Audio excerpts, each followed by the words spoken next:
Oh, I was muted. Hello. Hello, everyone. I'm back. We have a new game today. Oh, wait. Oh, yeah, I was dancing there. Hello, welcome to the stream, everyone. Hello. We're gonna play Our Life. Wait, I think the full name is Our Life Beginnings and Endings. I think that was it. Oh yeah, we're gonna play that game. Wait, let's get right into it because I'm so excited because it's a dating game, like a dialogue. I hope it won't be too boring. Yeah, it's a new game. Yeah, okay. Let me get right into it. Hold on, let me just and open its music.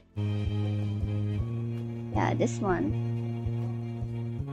Let me know if the music is too loud so I can turn it down. Yeah, so there. Yeah, okay, wait. Let's transition right into the game. Let's go. Yeah, here it is. So wait, let me just.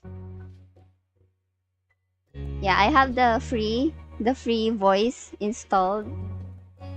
Oh, I actually forgot about that Genshin stream, the live stream. But yeah, the update is tomorrow, right? I'll I will stream. I'll stream tomorrow. Actually, I'll stream my pulse and then my story. Hello, welcome to the stream. Welcome to the stream. We're gonna play Our Life Beginnings and Endings. I forgot the name. Wait, I forgot the name. Basically, it's our life. Yeah, let's actually play it. Wait, if I click continue, I won't be. Wait, what? Oh yeah, yeah. Here, see? Wait. Oh, it's tutorial. Wait. Welcome to our life. Oh, it's beginnings and always, not beginnings and endings. Yeah, there will be Tainari, Zhongli, Kokomi, and Ganyu in the banners. Yeah, I look forward to the new update actually. Because it'll give more primos, more primo gems. And I think the other thing, I wasn't present at the stream, so I don't know much about the what will be happening. But there's gonna be new events, right? And then the Archon quest, the Sumeru Archon quest. Oh, you're on 50-50? Well, good luck. I'm on guarantee. Okay, let's actually play this. So, tutorial. Welcome. There are various ways you can customize and interact with the game.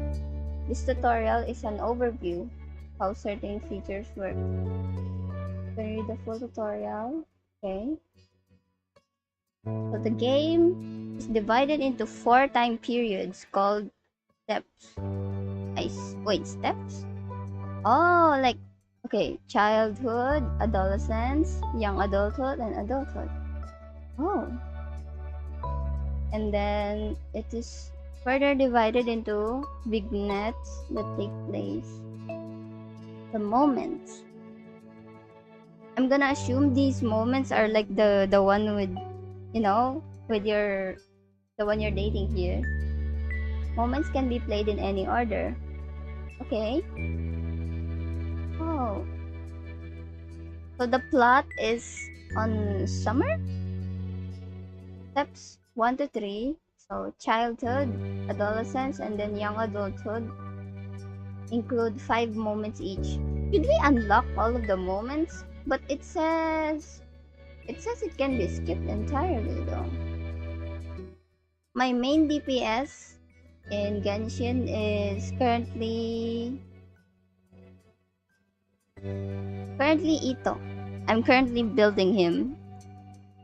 Basically, no, specifically the friendship because I've maxed other characters that I have. You can view my past streams of Genshin Impact to see character showcases. No, no, it's not character showcases. It's to see me showing my characters to you guys. So yeah, step 4 is an epilogue. Oh, for adulthood, it's an epilogue. Yeah, yeah. This is the first game that I actually found by myself. You know, nobody recommended it to me. I just one uh last night, no, in the previous nights, I was like laying in bed, and then I just suddenly, I just suddenly went to my browser and then searched free Steam games, and then this game popped up, and I saw that it had like a lot of very very very positive reviews, so I decided to try it out. Let's see. A lot happens. Oh, determine nearly everything. Oh, okay. So I can customize the name, appearance, the personality, the pronouns. Oh, okay. Oh, the link to the Discord. Okay, okay. Hold on, hold on. Let's see. We can decide to change details.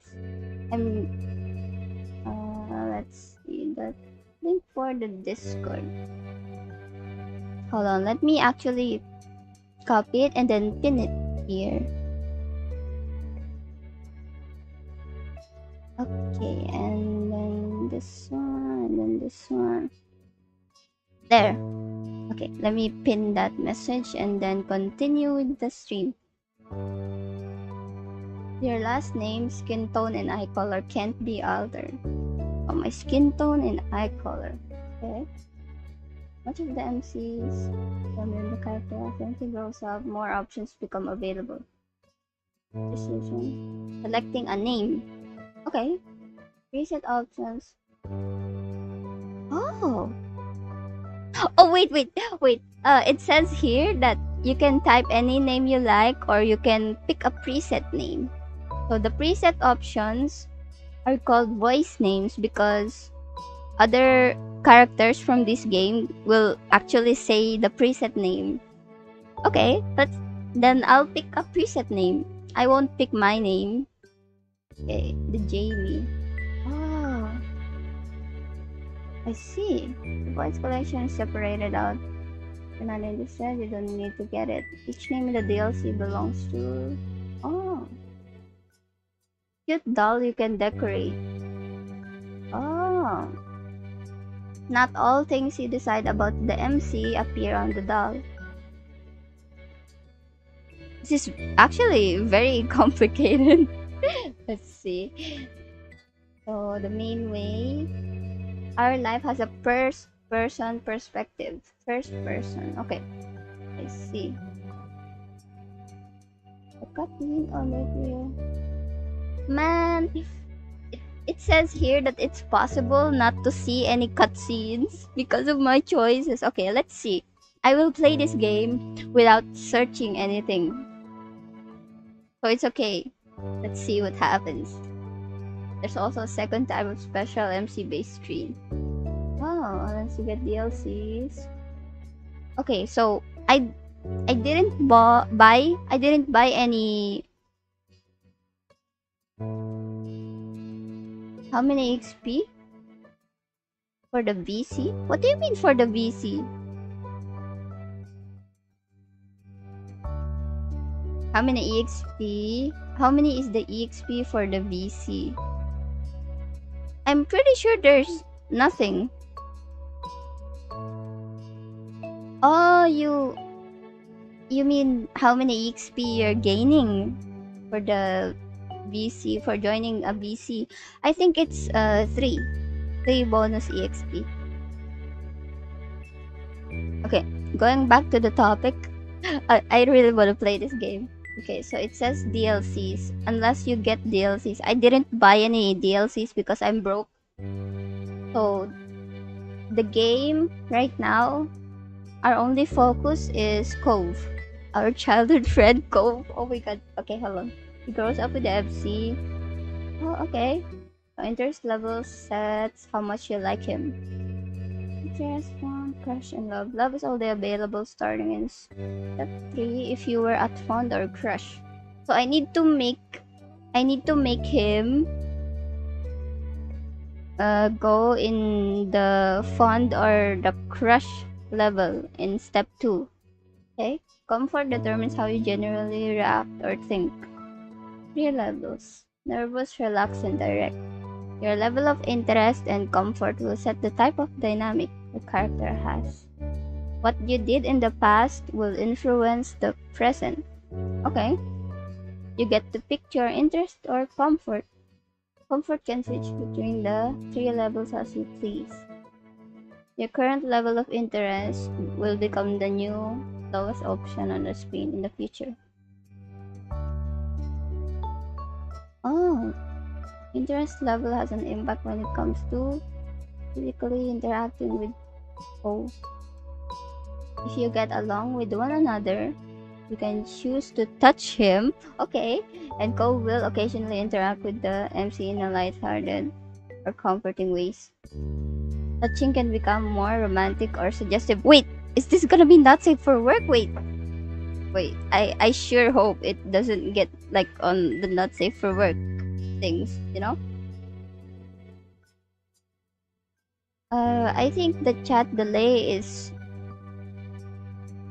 No, I don't think there's any chat delay, but the stream is delaying by a few seconds.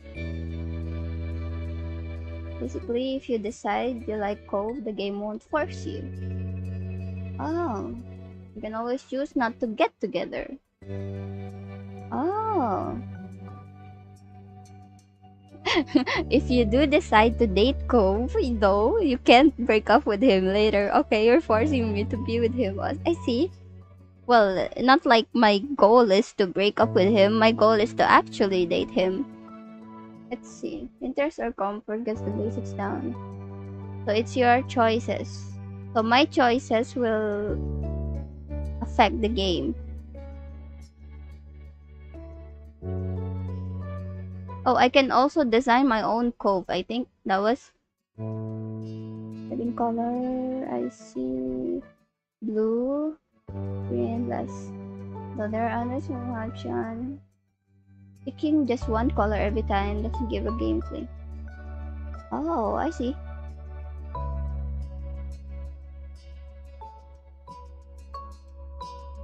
Oh, okay. So it says here that even if you pick any of these, none of them will lead to a bad ending. I see. So there's no bad ending here.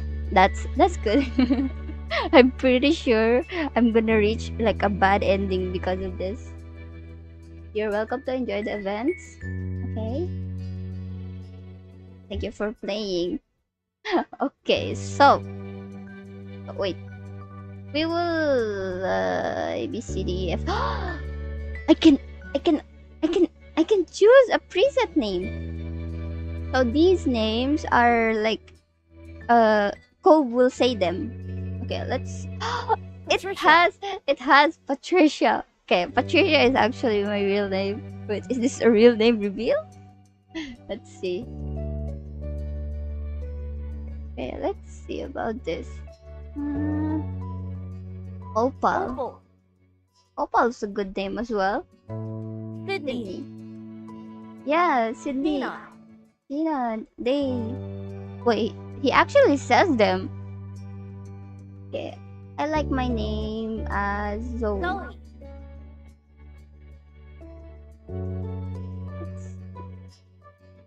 What name would be good? Oh, there's also Tokiko. Tokiko. Tokiko. A somewhat Japanese name. Okay, let's pick the P ones.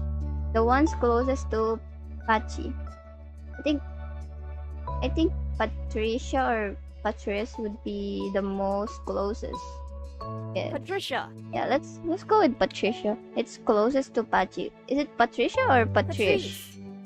Patrice. Patrice.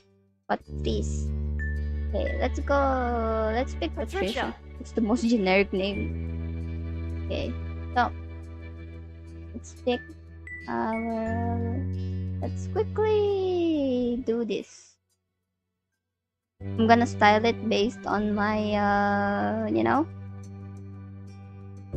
my based on my avatar right now. I will make this quick.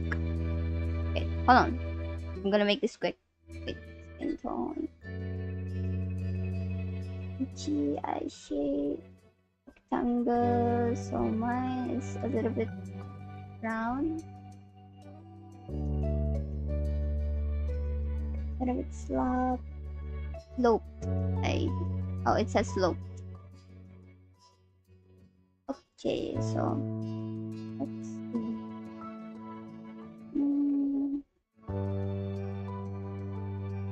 Oh, my hair is a medium. Yo, a ponytail though. A ponytail. Yo, a ponytail. The ponytail looks cute. Let's see. No. Bun strap, pigtails. Let's see. Please make it quick. Let's pick a short one. Let's pick this one. And then pick a white one. White. There it is. There, it looks a little bit. Hey, I'm not catfishing. It's what I look like. So I am a she. My last name. Do any of you guys have like a last name suggestions? You know?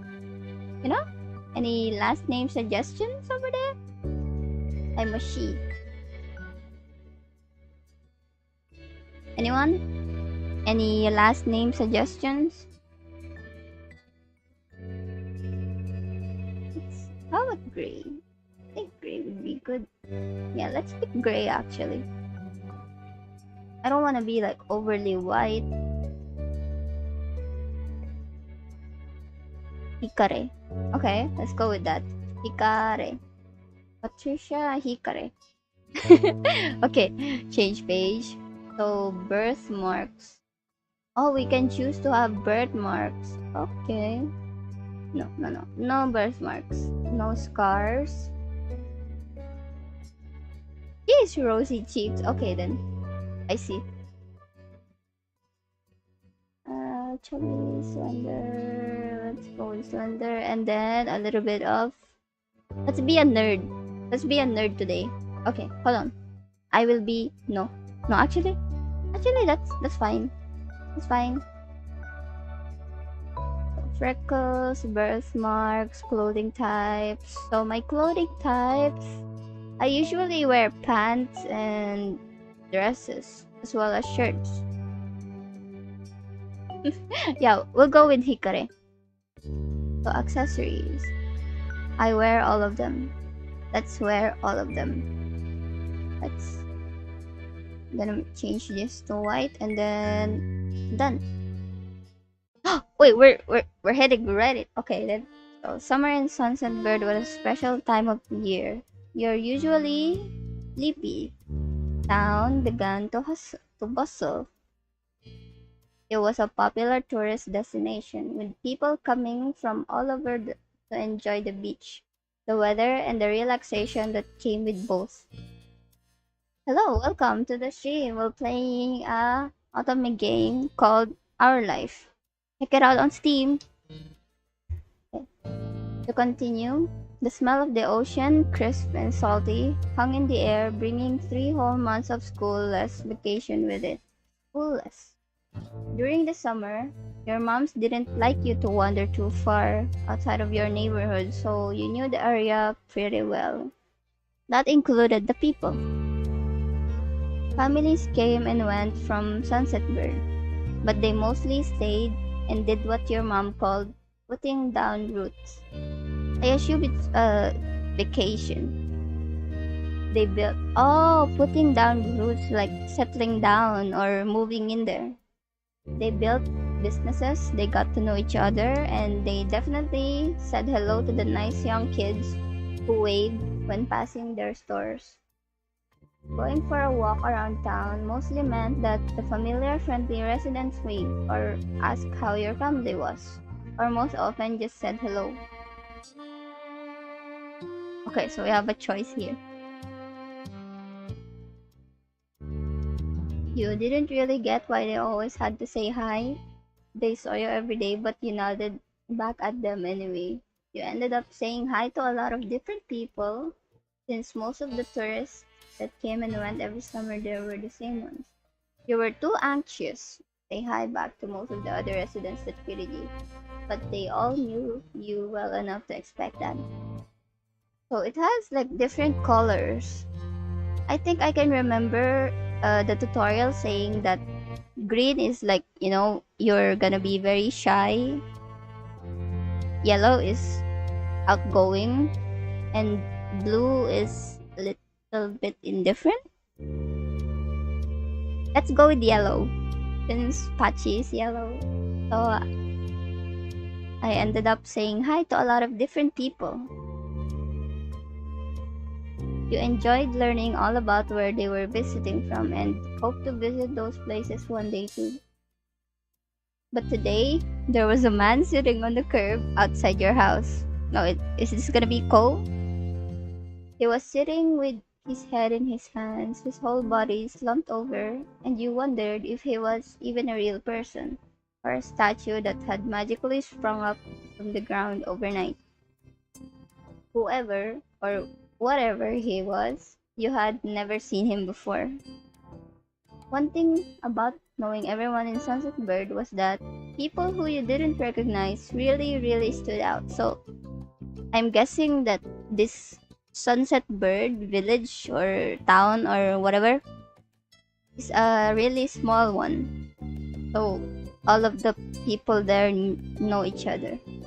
And this person, we don't know this person. So it was rare for tourists to venture into the residential district, as your moms call it. So I have two moms. Okay. So for you, not knowing who a total stranger was set off a lot of red flags. Who was this guy? Your moms had a talk with you and your big sister Lizzie about this kind of situation before. You hadn't exactly been listening all the time. Yeah, I'm pretty sure the blue options are always something that you're indifferent, indicating that you're indifferent and cold. Okay, they mentioned that some people aren't good to talk to, but other types of people can help you, even if you don't know them. You remember that it's okay to run away. Okay, we're definitely not running away from Cove. Or, oh, no, I don't know him yet. From who this person is. Okay, so let's go with the yellow one again. I'm pretty sure I'm gonna be biased towards the yellow options because it's my color. So they mentioned that some people aren't good to talk to, but other types of people can help you. You weren't sure about this man yet. Still, you felt a bit scared knowing that he was blocking the way to your front door. What? He, he, he he or she was in our front door? But why? Okay, but you were pretty interested. You wanted to know more about what was going on. Whether he was nice or not, you didn't want to be bothered. Well, since the stranger is in our front door, of course I'm gonna be interested. I'm gonna come up to them and then say, "Hi, what brings you here?" So you slowed down your eyes, remaining fixed. Oh, it's a man. Okay, I see. Remaining fixed on the man. There was a split second where your eyes met, and you knew he was aware he wasn't alone on the street anymore. Hey, you raised your eyebrows at the shout. Did he want something? Is that why he was here? The man stood up and started to make his way toward you. I thought I was the one who was coming up to him. Okay. Not wanting to seem too approachable, you folded your arms and stared. Still unsure about him, but willing to be friendly, you offered the stranger a smile. Your whole body was frozen in place as he approached. So I was in this situation, and then a person who was at my front door was coming towards me. I feel like I'd be scared a little bit. Yeah, let's not be too approachable. I'm gonna do the that tsundere that tsundere, what you call it, the tsundere pose. Okay, so what? Yo, okay then. Yo, okay. Do you live around here? What's your name? Maya. Uh, uh, yeah. You look at the man up and down, taking in his tan skin and relaxed appearance. At least his clothes were relaxed. The way he was acting wasn't. Oh, he has a little tattoo. He's, he's pretty cute though. Okay, he had sharks on his shorts and a stingray tattoo. And you wondered if he was obsessed with the ocean or something. Yeah, he's definitely obsessed with the ocean. You know, he's even wearing swimming. What you call this? A swimming shirt. While you made your assessment, he looked at you expectantly, waiting for an answer to his question. Okay. So I live like yeah, I live here. I live right there. Wait, did he ask who we were? Yeah, let's just say that I live here. You didn't ask for my name yet, so I'm not gonna say my name. Oh, he said that's great. What? He just worked. Okay, no, stop. I'm not gonna be swayed by a tan husbando. Stop it. Okay, he looked happy to hear it, giving you a broad smile. Yo, what's that? Is he taking me for a pick me up girl? Wait, he reached into his pocket and pulled out a clean $20 bill. It crinkled in his hand as he held it up to you. Even more confused than before. Yes, I'm confused. What is that? Why are you showing me money? Well, Well, I heard that. Okay, I heard that. Would you do me a favor? Oh, yeah. You better explain everything clearly without causing misunderstandings because I'm streaming right now. Okay, let me start over. He says. He cleared his throat and stood up straighter. From where he was standing, it just made him look creepier. hmm. I have a son. His name is Cole, who's about your age. You're the daddy? Wait, no. You're the father? I just said that. Scratch that. Nobody heard that, okay? Nobody heard that. Okay, Cole. Yeah, this is Cole. I can't believe. Okay then. So, oh, that seemed like a strange name for an actual living person to you. No, I'm pretty sure all names are, no, I'm pretty sure that name is like a normal name in an English speaking country. Even here in the Philippines. It's a pretty unique name, but yeah, it's a pretty unique name, but it's normal. No, you didn't hear that. Okay, you chewed on the inside of your cheek. This guy was definitely obsessed with water. You thought that was pretty cool. Yeah, it was pretty cool. You've never met anyone with that name. Exactly. Cobb's dad. We moved in across the street. See? Oh, so they were like giving some, when your new neighbors comes up to you and then offers like a pie, a cupcake, a cake, or anything of the sort.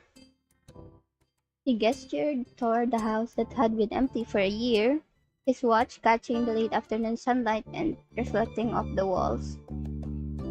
The gigantic for sale sign was finally gone, so they really moved in. Okay. You must be Patricia Hickory. Yes, that's my name. I met your moms earlier and they told me you were 8. Oh my god, I was 8 years old and I liked his father. No, this is wrong. This is wrong. Okay, he shook the $20 bill to bring it back to your attention, and a hopeful smile tilting his lips at the corners. Can you try to be friends with the boy? Yeah, sure. Well, if it was me, I'd just wait for the boy to actually come up to me and say hi, but I guess since his dad, asked me politely, I'll go in and say hi. Just give it a chance and you can keep this. He's a good kid. You'll like him. Do you mind? Okay. I'm getting surprised by the voice. Yes, it is. It's an Ikemen dad. Okay, but you gotta keep it a secret too, okay? It wouldn't be friendly to say his dad sent you. Yeah, it's a bit weird, but yeah, I guess you just want your kid to be, to have a friend and adjust well to the new environment. Every parent wants that. Okay. Did other gets did other kids really get their parents to pay for friendship? I'm almost tempted to pick that one. Okay, you kind of felt sorry for Coke. No, I didn't. You eyed the man. No, stop. I didn't. I wasn't staring at him. I I uh I I okay. Like I did feel sorry for Coke. Yeah, let's go with that. This definitely wasn't the normal way kids made friends. Yep. What did you say? Wanna make a deal? Sure. Well, I didn't want the money, but since he is offering it to me, then let's take it. You carefully plucked the bill from his outstretched hand, grinning at the thoughts of what you could do with that much cash. Oh my god, he looks so surprised. Okay, all the sweets you could ever want. You could buy a ticket for the newest movie. There was a cute stuffed animal. It cost a few dollars to set up a library card. You weren't even sure yet. Okay, if this was me when I was young, I'd probably be thinking about, food and dolls, teddy bears. So let's pick this one. There was a cute stuffed animal you had seen in a store. I'd buy that. It was gonna be able to go home with you. And that was just a start, you thought. The sky was the limit with that kind of amount. Yeah, $20 is a lot. The man smiled at you, his eyes crinkling at the sides as he did. Great, that's great. I'll bring him by tomorrow. I wanted him to meet and greet with the neighbors today, but... Stop! His laugh! His laugh, bro! Okay, well, I don't know where he's gotten off to. He must have went to the beach. There's probably a beach here since he's wearing like swimming attire. He laughed when he said that, but with the way his face looked, you thought he actually wanted to cry. He probably ran off. If if you see him, can you tell him to come on home? Yeah. He's got a pink cast and glasses. A cast. So wait, a cast. A cast is something you put on your body, right? If you're injured, I think. So you can't miss it. Can I keep this either way? Sure thing, I can try. Okay. Sure thing. This definitely wasn't the normal way kids made friends. You knew that, but you're still going to help. Yeah, sure. The man smiled and reached out to pat you on the head. Paused before doing so, then pulled his hand away instead. Your moms are already checking around for me. What a thoughtful group you are. Now I better go look too. Can't put everyone else to work while I keep sitting here. His voice really. I thought he might come back and that's not what's important. I have to go. Bye. Yeah, you're welcome. He jogged off down the street without another word. Had to drink something. He decided to check the hills behind your house. The bills, man. So is this gonna be us meeting Cove? Yes, it is. Okay, step one. First sight. The chirping of crickets in the tall grass greeted you. Quiet and familiar. Why can't why can't why can't they have like a dialogue here? I'm getting tired reading, but it's okay. From the top of the hill, you could see the ocean. Yeah, it's definitely the ocean. As you walked, you listened to the crash of the waves on the shore and the seagulls walking as they settled down for the night. You've always loved the ocean. It was so much fun. You loved to hear stories about the sea, about the merfolk and the sea serpents. You imagined living far beneath the waves. Okay, this is definitely the answer for me because if you know me, I like science fiction. I like watching sci-fi movies. You didn't enjoy the beach all that much. Yeah, we're definitely picking this second option because I don't live near uh the ocean at all. So, but I do love hearing stories about the sea. You know, it's sometimes you could almost convince yourself you had seen a flash of a shiny mermaid's tail in the distance. Yeah, I think we all had that thought, right? You know, when going to the sea and then imagining that there was something like a mermaid tail or something in there. You took in a deep breath. You wanted to try to relax and couldn't. You weren't sure, but something told you that you weren't alone, so you glanced around. There was a boy sitting at the top of one hill, almost completely hidden within the long grass and white flowers surrounding him. He looked so sad. His head was buried in his knees, staring ahead by himself. For whatever reason, probably just that he wasn't paying attention, he hadn't noticed you yet. He was probably deep in his thoughts. Probably deep in his thoughts. You watched him a minute longer, feeling a little bit like you found a deer in the wild. Though deer didn't have, yeah, deers didn't have sad frowns. Yeah, deers didn't have sad frowns, but this new boy did. But the green hair, though, I wanted to pick the green hair, actually. I probably can't go back. You wondered what could have upset him. It was probably moving. He was probably sad because he moved to a new town. After a few more seconds, you took a step forward, then another, and then he glanced your way. He's looking at me.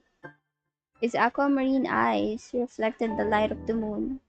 You stopped, raising a hand to acknowledge him and show you weren't scary. Space cadet. Wait, I feel like this is a reference to something. Let's not say that. Are you lost? No, he's probably not lost. Is he? Yeah. No, it's probably more logical to say hi. With a start, he jumped to his feet, his hands balling into a fist into fists at his sides. Oh, he looks like he's gonna cry. He's about to cry, or is he crying? He didn't say anything. He stared at you in a strange way. He'd been crying. There were traces of tears on his cheeks and his knees, poking the hem of his shorts, and his eyes were still shining with a few more. You'd obviously caught him off guard. His pink cast, yeah, this is definitely Cove. His pink cast seemed to glow in the twilight, though when he caught you staring at it, he hid his arm behind his back. Something the man earlier had said stuck out to you. Cove? Oh, I said his name. Said up.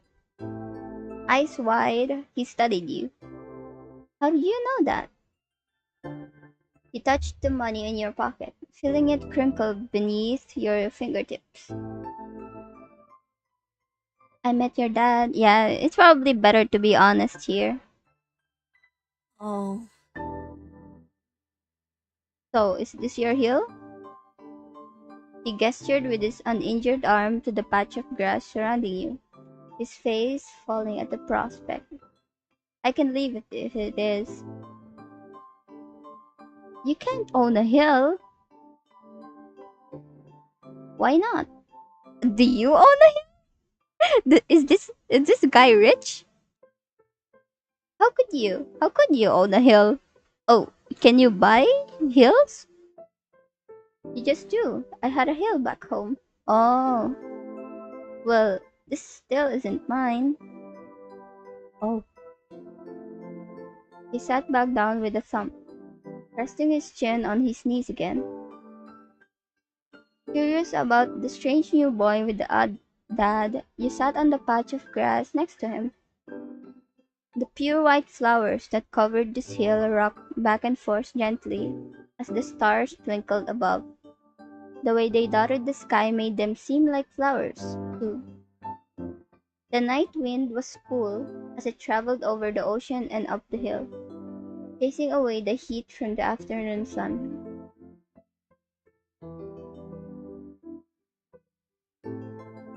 Uh, let's ask him why he's here.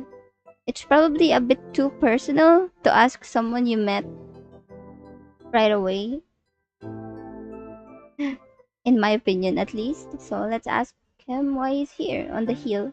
On the hill. So, yeah. A quiet hiccup escaped Cove as soon as you asked the question. Oh, did I make the wrong choice? No, there's no wrong choices here. No, don't cry. No, don't cry.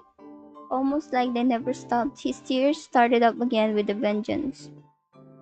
My parents, they don't want to live together with me anymore. Oh, the tears fell fast and heavy over his flushed cheeks, sticking in his dark lashes. My mom made my dad leave, and he took me with him. And now we have a house here, and I want to go home. The outburst took you off guard. By the time he was done wailing, Cove's chest was heaving with exhaustion. He sniffed and removed his glasses, wiping at his eyes with the back of his hand before he put them back on again. I hate this place. I want my real life back. Okay, that's not a good thing to say. Okay, but let's understand him since he's a child. I want my mom. Let's see. I'm torn between you like it here and I'm sorry. Let's say let's say I'm sorry. He slipped his hands underneath his glasses and pressed his fingers against his eyelids. Cove wound himself up again for another long crying fit. You felt bad for him, being forced to come here with no choice. You couldn't imagine what it would feel like to live with only one of your moms, but it must be pretty hard. But from way off in the distance, you heard your parents. Oh, they were calling me. Cove? Sheesh! Oh, it's the dad. Sheesh! Kids, where did you go? Cove looked at you, tears still clinging to his cheeks. Don't tell them we're here. Okay, I won't. I won't. I I want to don't. go home. Oh, I don't want to go back to that house. I want to go home. Oh no. Yeah, babe. Okay, what do I choose? Let's just say it will be okay. Yeah, it'll be okay. Don't worry. Don't worry so much. It'll be okay. Don't worry so much. Sure, maybe it's weird and you're not gonna like it, but your dad's there too, right? Yeah. So you're not really all by yourself. Yeah, you're with your dad. Even if it feels like it, you just gotta tell him how you feel. You shot him a grin and pushed yourself to your feet. He can't do anything if you don't make him hear you, right? Yes. Sometimes, guys, you need to, voice out whatever you feel, even if it's gonna hurt the other party. Slowly, Cove stood up with you, still looking a little reluctant. His dad's voice rang out again. Cove, can you hear me? He looked towards the sound of his dad's voice, silent, and then turned away while rubbing his not bandaged arm.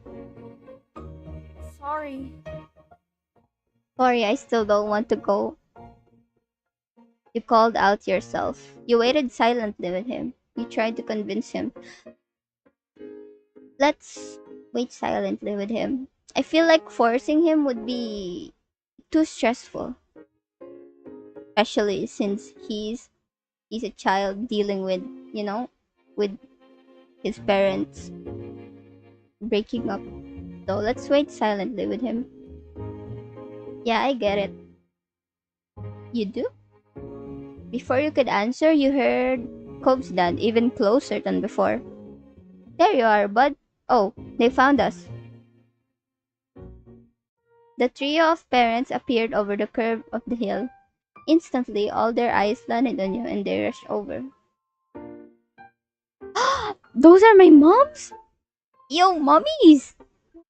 Both of your moms were at your side, and in a split second, faces filled with worry.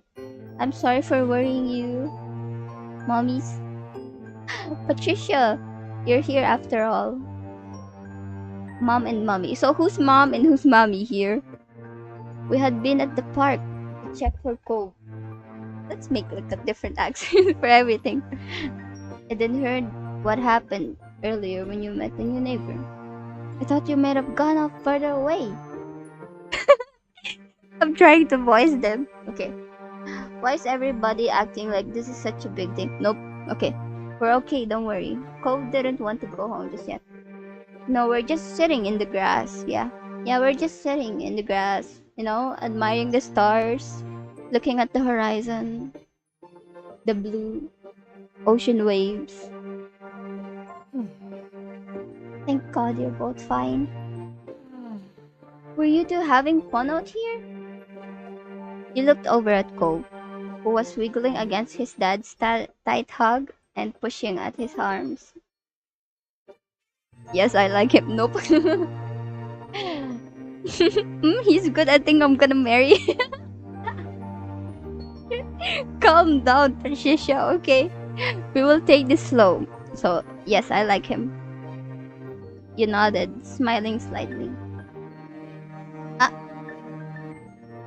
what was that? Finally letting go of his squirming, scowling son, Cove's dad turned to the three of you. That's a relief. Wait. Thanks very much. Okay. Thanks very much for finding him. I really don't know I really don't know this neighborhood. Good thing Patricia knows this area so well. Absolutely. We should be getting home now. It's been a long day for us all. Say goodbye, Cove. Bye. Bye. The two of them walked off into the darkness, heading toward the neighborhood. You watched Cove. You watched Cove's bright pink cast until it disappeared. Oh, so that's mom.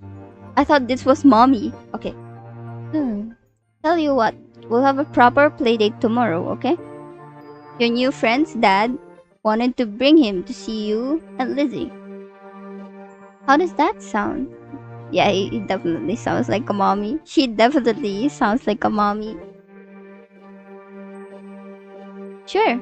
Can I show him my stuff? Of course. Oh, mommy. Of course. Then okay. Both of your moms laughed, the sounds overlapping into a warm, familiar chorus. Mommy put her arm around your shoulder and led you towards the path. Satisfied and more than a little ready to go to bed after your long exciting day, you followed them home. Oh, okay. This is how you feel towards Cove for this step. It can change in later steps. Okay, so oh oh, he's my crush now, basically. Yeah, he's my crush now. I see. I'm direct, relaxed, and nervous. Wait, I can I can so let's be relaxed and crush. Yeah. Relaxed and crush. Ready. You won't be able to change it again in step 2. Sure. Okay, hold on. Let me just take a little water break. Are you still with me, guys? I hope it's not too boring because I'm having a lot of fun. I'm having so much fun.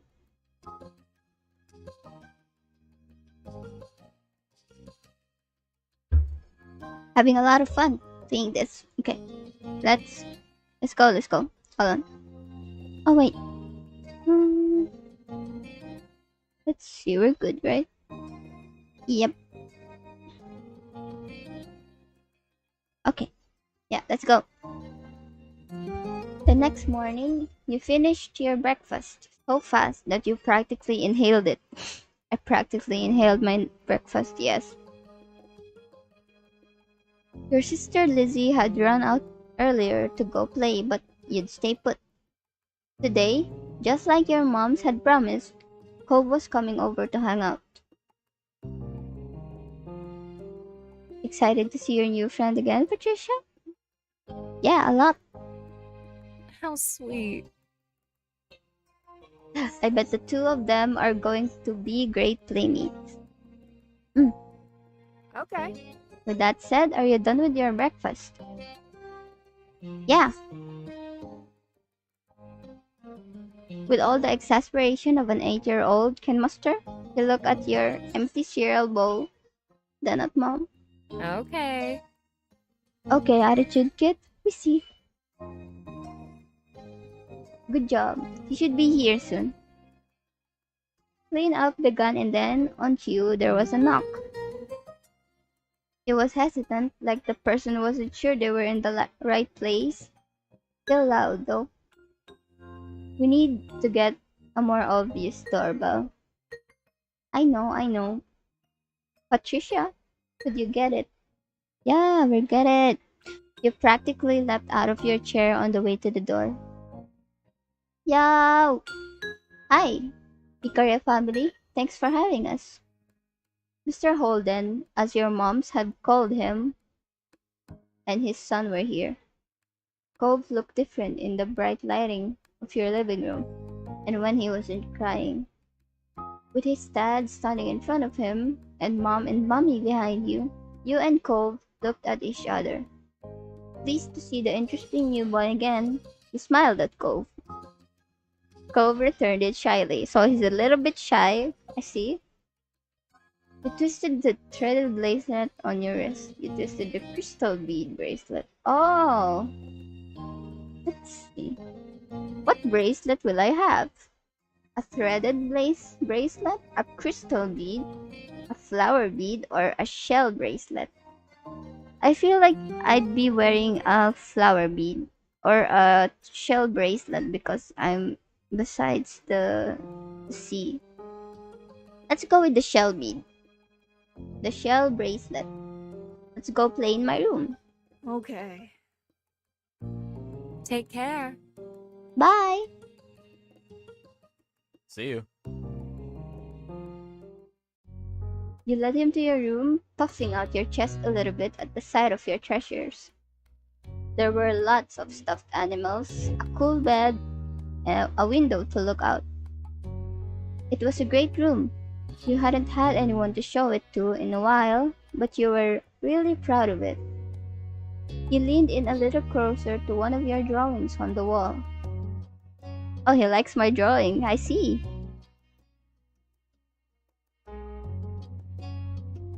Thank you. Thank you, me too. Thank you. You're welcome.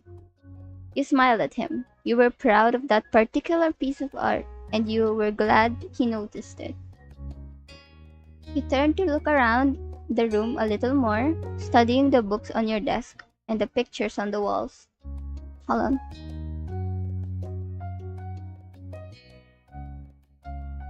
Okay. You started to feel a little bit nervous. You felt the atmosphere was kind of awkward. You were glad for the company. You hoped he liked your room.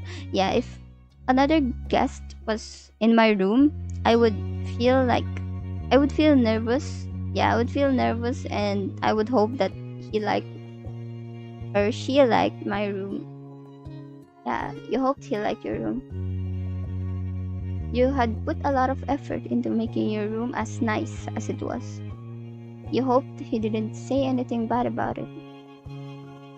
Then his eyes landed on the tiny box of beach things you collected, tucked away by your door. You took a step towards it before hesitating and pointing at it instead. What's that? A hoard of stuff I found on the beach. Oh. Do you have any driftwood in there? Dragging the box into the middle of the room, you and Cole plopped down next to it. I think so. Yeah, see? You gestured to a piece at the bottom, still covered with specks of sand. Neat. Neat. A good collection.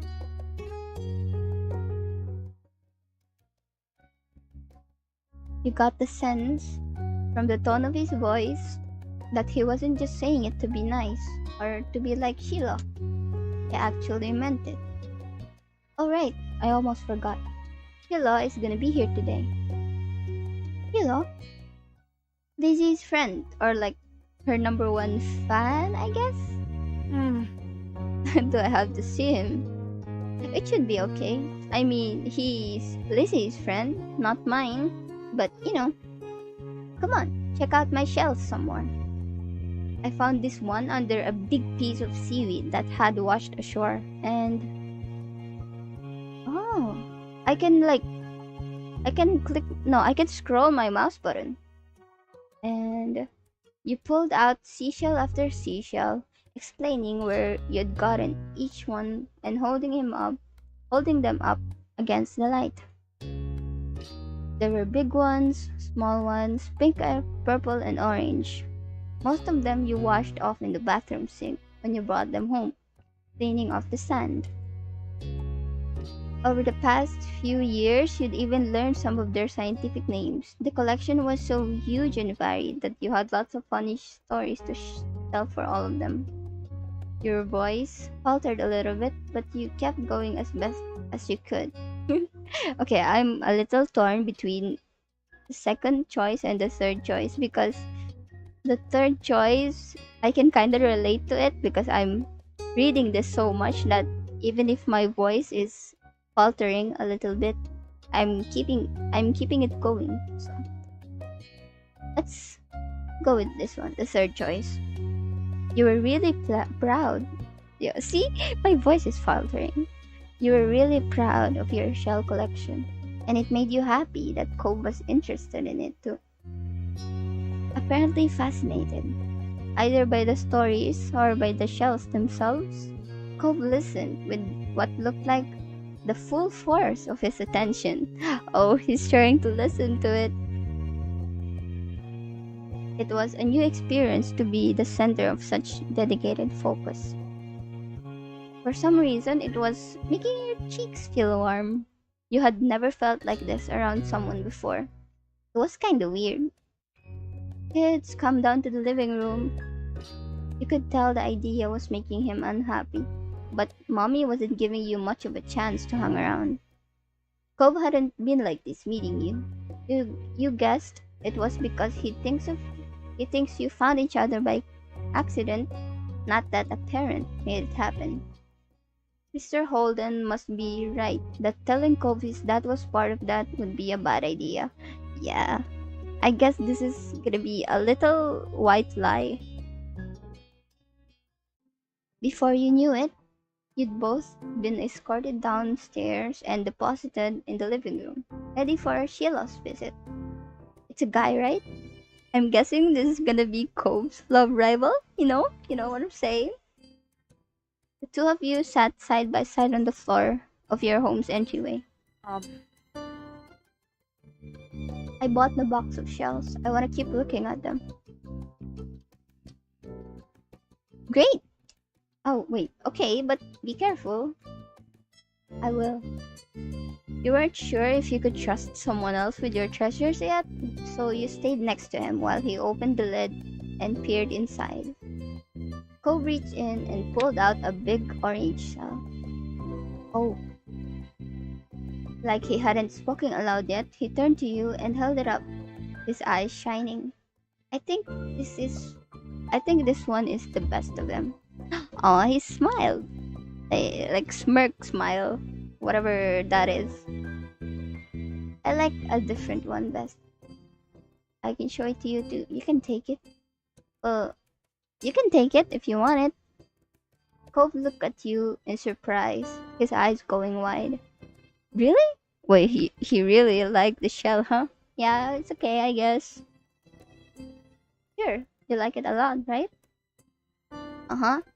But I don't want to take it from you. It's okay.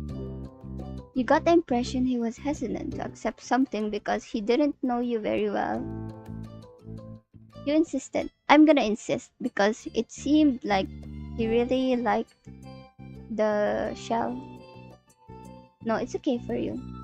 You pushed the shell against Cope's chest, willing him to receive the present. But Cope firmly shook his head and kept his arms tightly at his sides. Is he feeling flustered?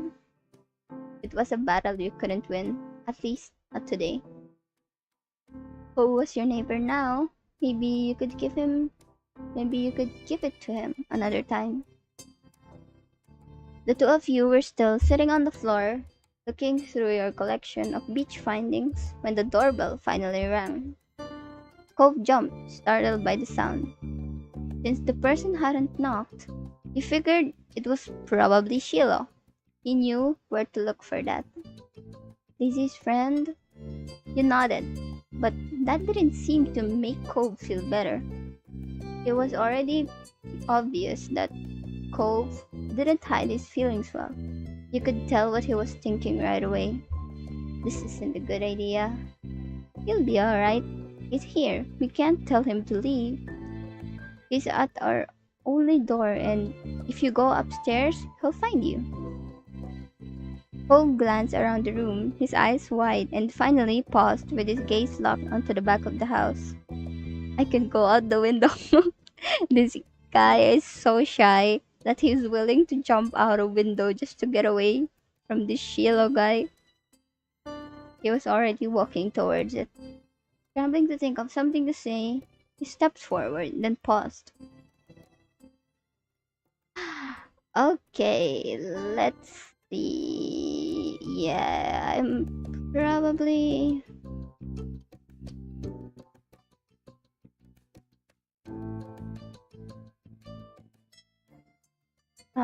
She was the least scary person alive.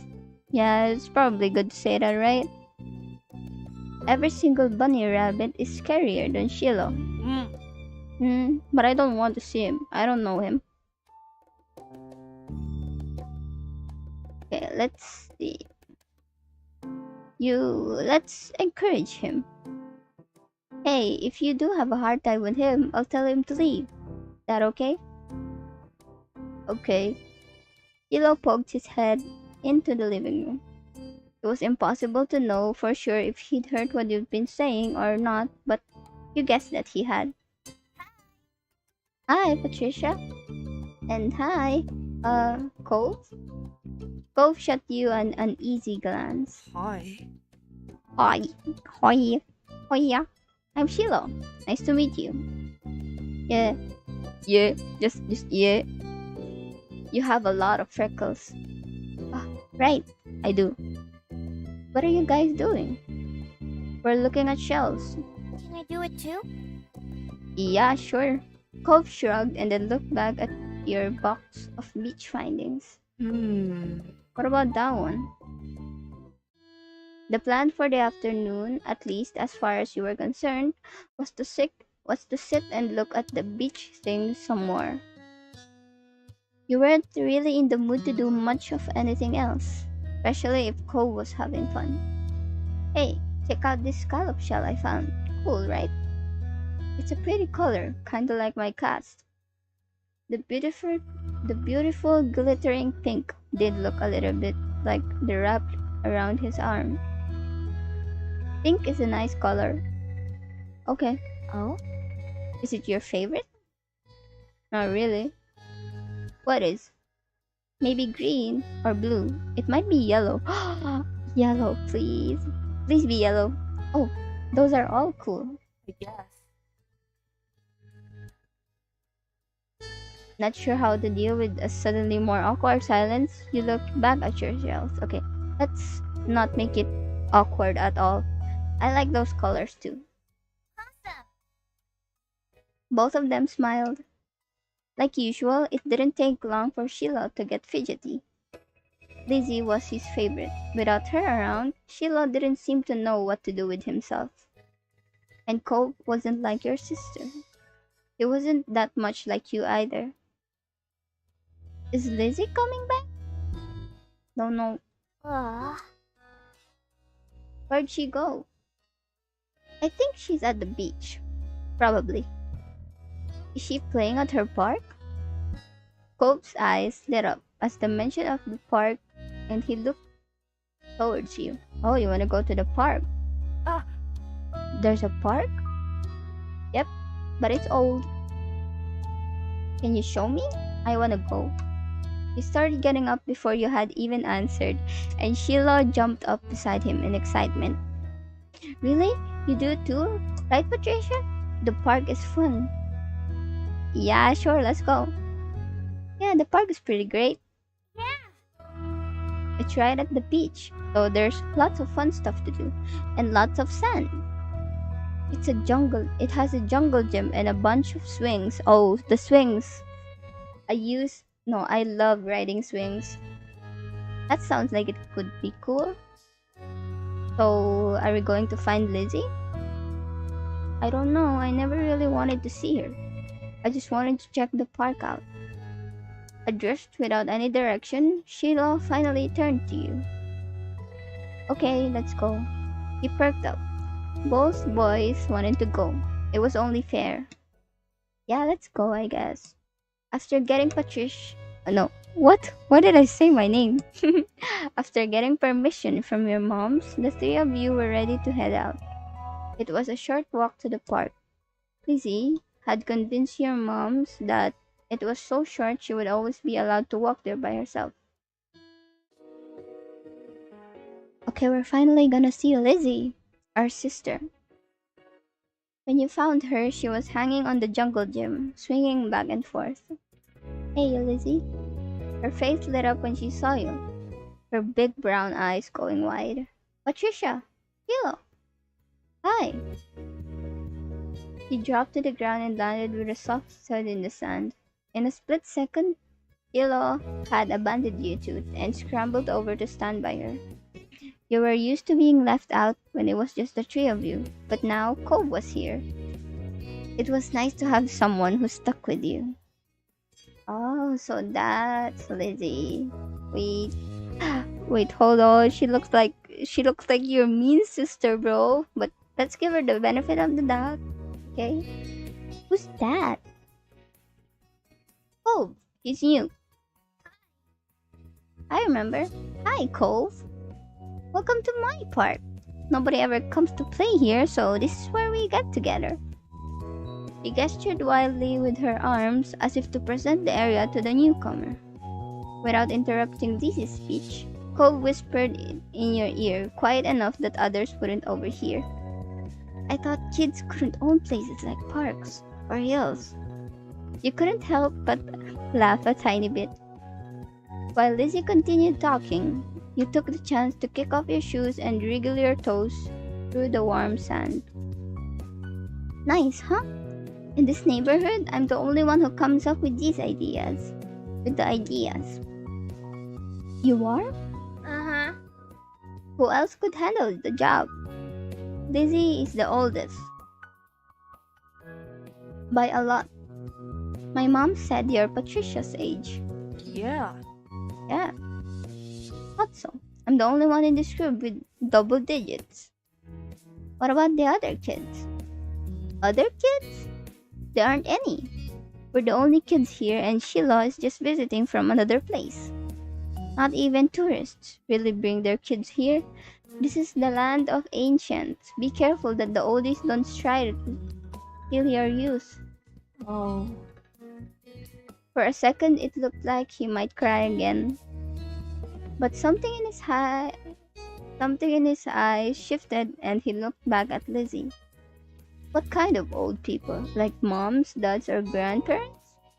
Grandparents who don't have kids. They hate kids. Why? We haven't done anything. Okay. Only some of them don't like kids. You interjected quickly, hoping Lizzie wouldn't take things too far.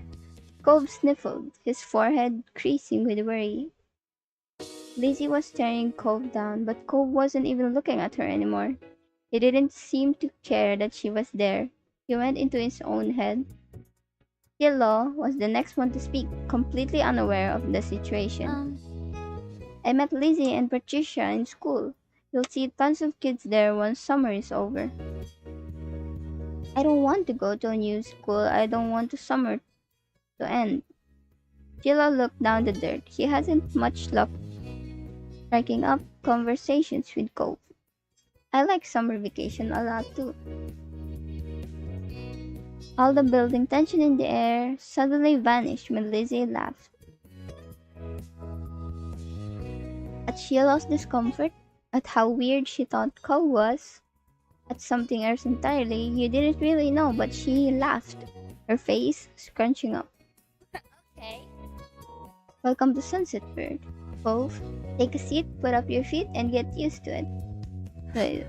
Kinda like rhymes. Wow. You offered him a small smile, and that, at least, looked to reassure him some.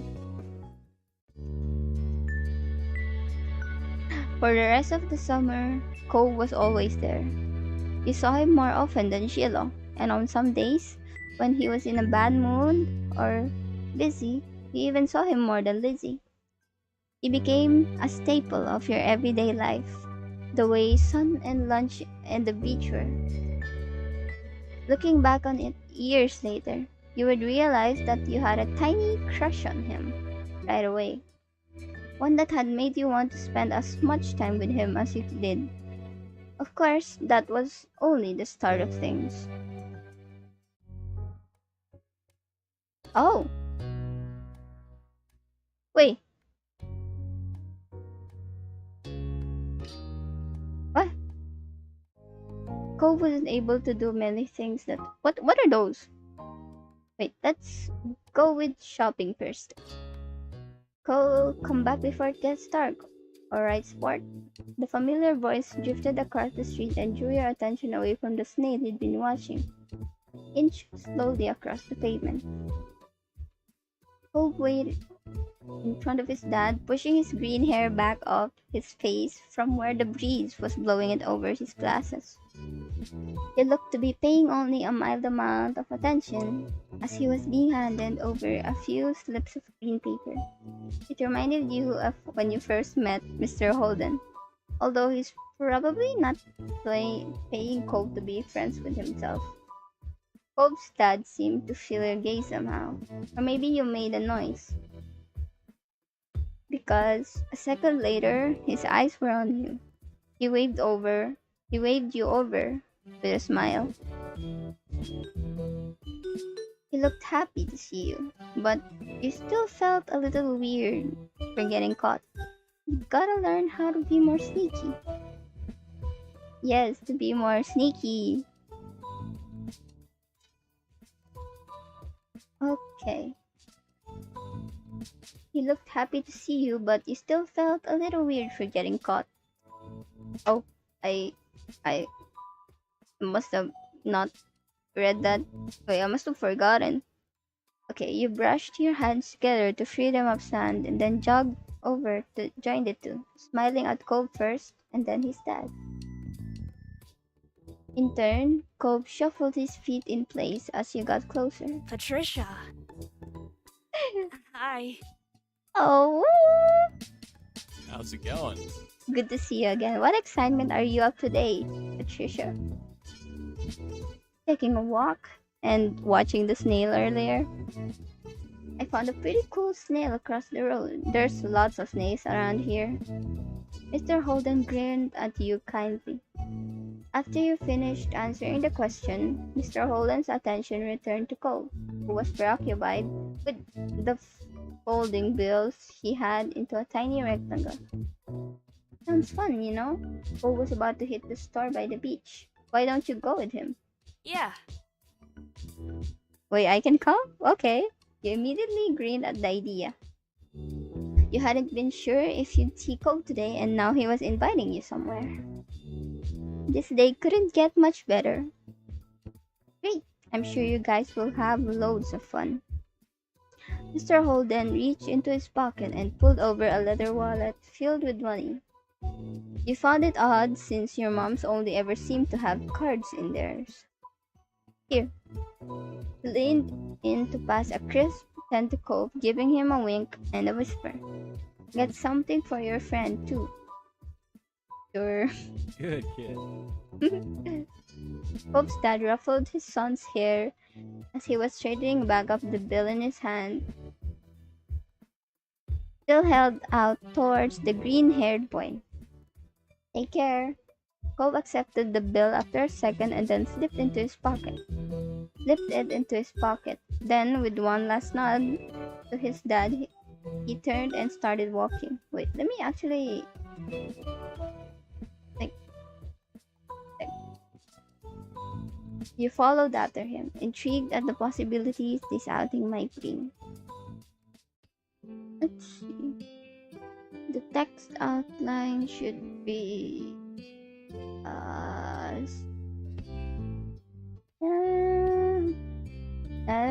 that's fine. Cove strayed towards the gentle tide creeping up the sand and you fell into place beside him. It was a nice day. The sun was shining and there weren't many clouds in the sky, though the wind coming off the ocean kept it from being too hot. You took in a deep breath, enjoying the scent of salt and ocean air. When you looked at Cove, he was dragging his feet through the sand a little, and you slowed down to wait for him. His eyes searched the ground intently.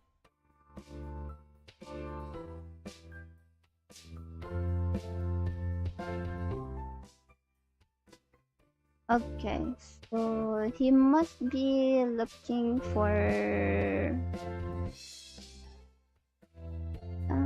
let's see. He must be looking for shells. Cove startled at a little at the sound of your voice and mumbled a sort of. If you see any, you can let me know. Could manage that. You dropped your view to the sand, walking carefully so you didn't step on any. You were good at finding shells. You had a lot of them at home and always found new ones whenever you visited the beach. The comforting sound of the waves filled the silence with a pleasant white noise, and you played a little game with yourself as you walked along, getting as close to the water as possible without getting wet. It resulted in you having to run up the sand quickly when a wave rushed in more than a few times, and although Cole threw a few glances your way, he didn't say a word. Okay, let's ask him, what did you want to go to the shops for? I needed a new sand pail. Yeah? What happened to your old one? Cove narrowed his eyes, seeming to think deeply for a second. Whoa. Oh, it disappeared? Really? Cove ducked his head down, placing his fingers behind his back.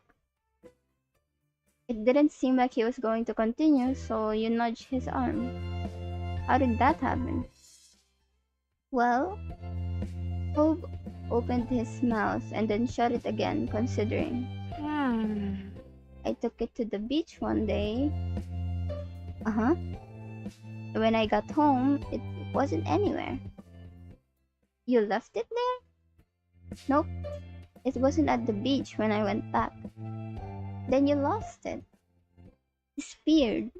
What about you? Oh. What do you do out here?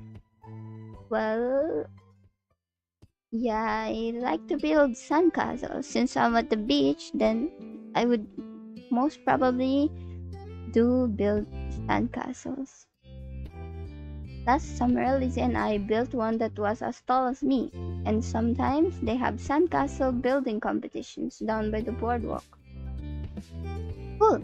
I bet you could win. You smiled at Colt. Maybe the two of you would build one together one day.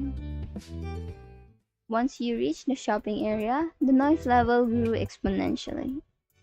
No longer just waves and footsteps, but the chatter of people enjoying the lovely summer day, the call of birds trying to find bits of food left behind, and lots of salespeople trying to get attention. You sniffed the air as you walked beside Cove. You could still smell the ocean, but there were other scents now too. Pizza, pretzels, hot donuts. It's alright. It's alright, I guess.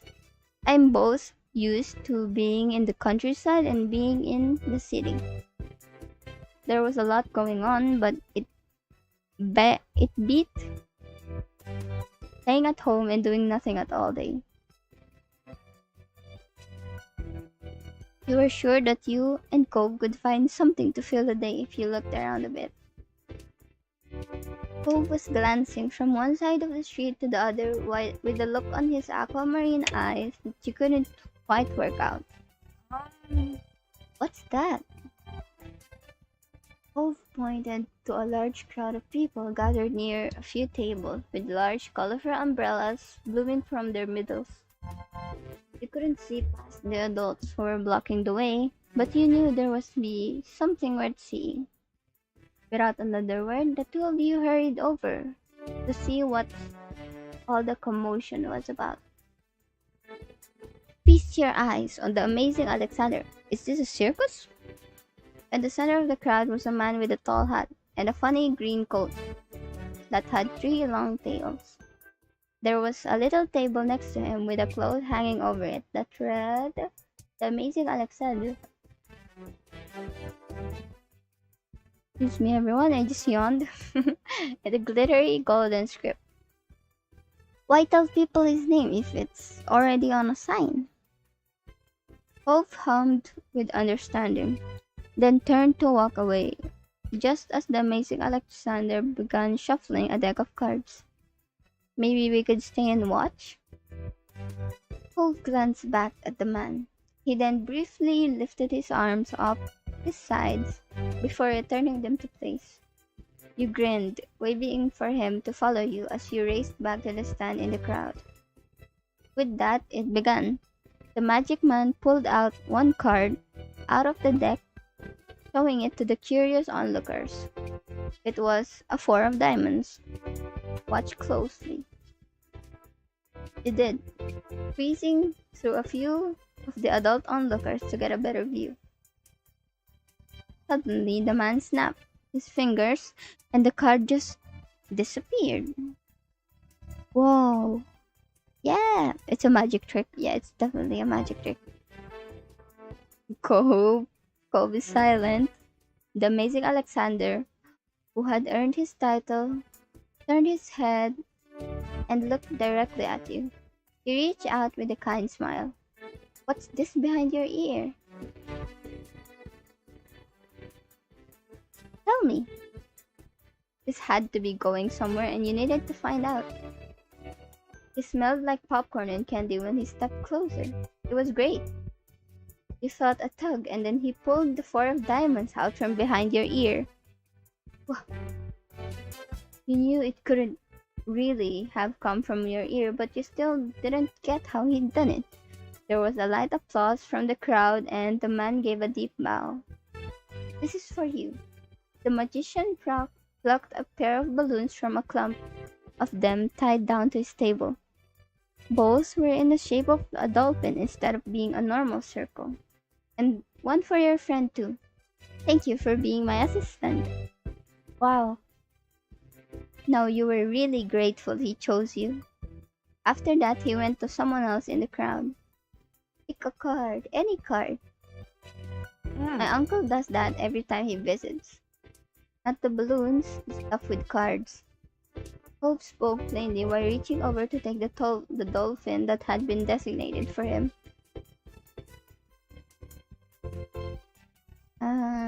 At least you had a fun time. You saw a magic trick and you got a great balloon. That was more than enough to make it a worthwhile event. You thought that if you could find a card to practice with, maybe you could make it disappear too. The crowd started to clear some, and you noticed to the side there was a whole rack of brightly colored kaleidoscopes on display. So, yep. Mm, let's see. Let's pick up a kaleidoscope actually. Seems interesting. Oh, these are cool. You shifted your balloon to the balloon shift to your other hand so you could bring the mysterious tunnel to your eye. A whole palette of colors appeared right in front of you, pinning to all kinds of different shapes as you twisted the end of the tube. Hmm. Colt picked one up and looked through, twisting the tube at the end. After a second, he set it back on the rack, moving to the other side of the stall. He went under the awning, careful of his own floating dolphin, and you joined him. Uh, let's let's ask him if he's having fun. Let's ask him. Yeah, you returned his smile, happy to hear it. When Cope moved towards some stalls nearby, you followed beside him. Yo, what's that? That's cute. While Cole looked at the sand pails, you were drawn to a table with colorful keychains laid out on it. They were soon in the shape of sea creatures, and there was a plate that read "Hunt me." There were lots of different types. So a dolphin, a shark, a crab, and a turtle. Let's pick up a turtle. No, let's pick up the shark actually. No, the dolphin or the turtle? Let's pick hmm, hmm. Let's pick up the dolphin. Your hand stopped on the dolphin, so similar to your balloon animal. It was made of a bright material that caught the sunlight when you picked it up. You remembered once seeing a pod of dolphins swimming out in the distance, jumping out of the water and splashing. That was a great day. You were instantly enamored. Checking the price, though, your heart fell.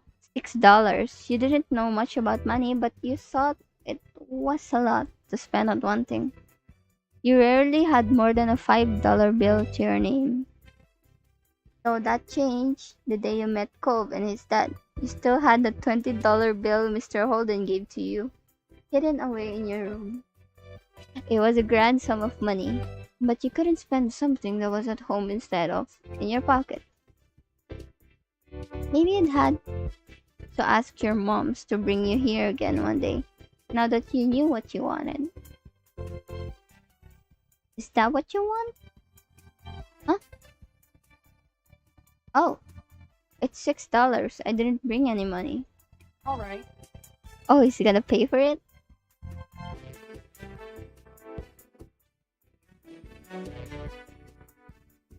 Really? Really? Well, I'd probably be surprised. Gabe took the keychain from your hands, and that was that. He was holding a small yellow bucket for himself, too.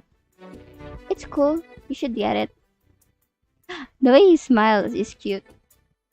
You smiled, pleased to have things work out. It was nice of Cove's dad to let Cove buy something for you, too. You had to remember to thank him next time you saw him. After Cove paid, the two of you stepped out of the store side by side, your balloon dolphins knocking together and spiraling around in the air. You watched Cove hold up his new pail to his face, examining it thoroughly.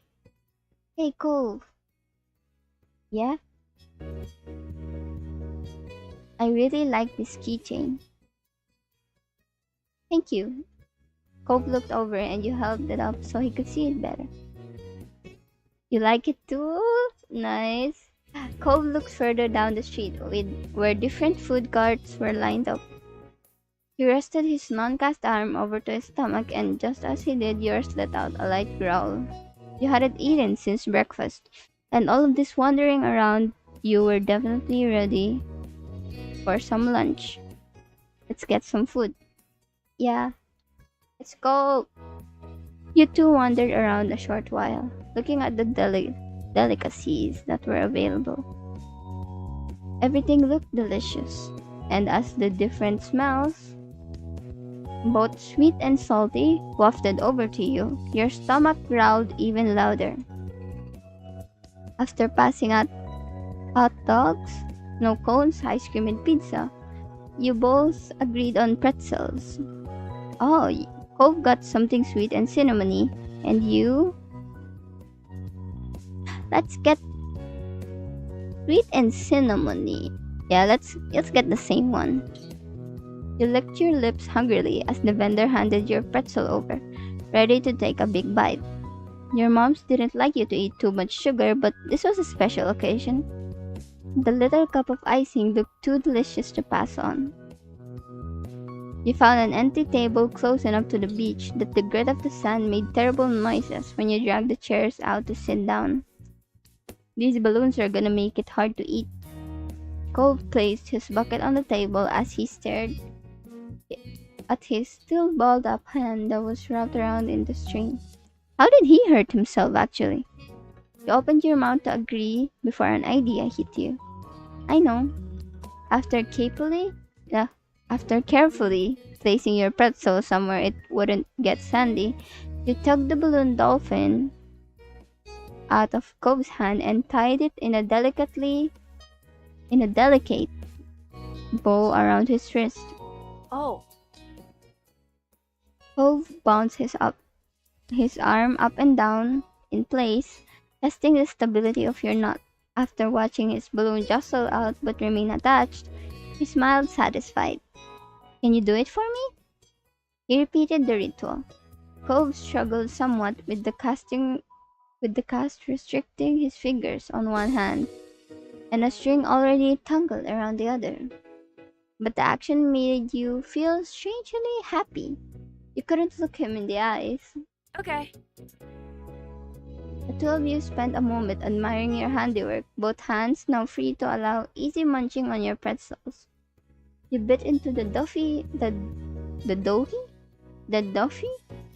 a treat, savoring the taste on your tongue with a smile as you looked out over the ocean.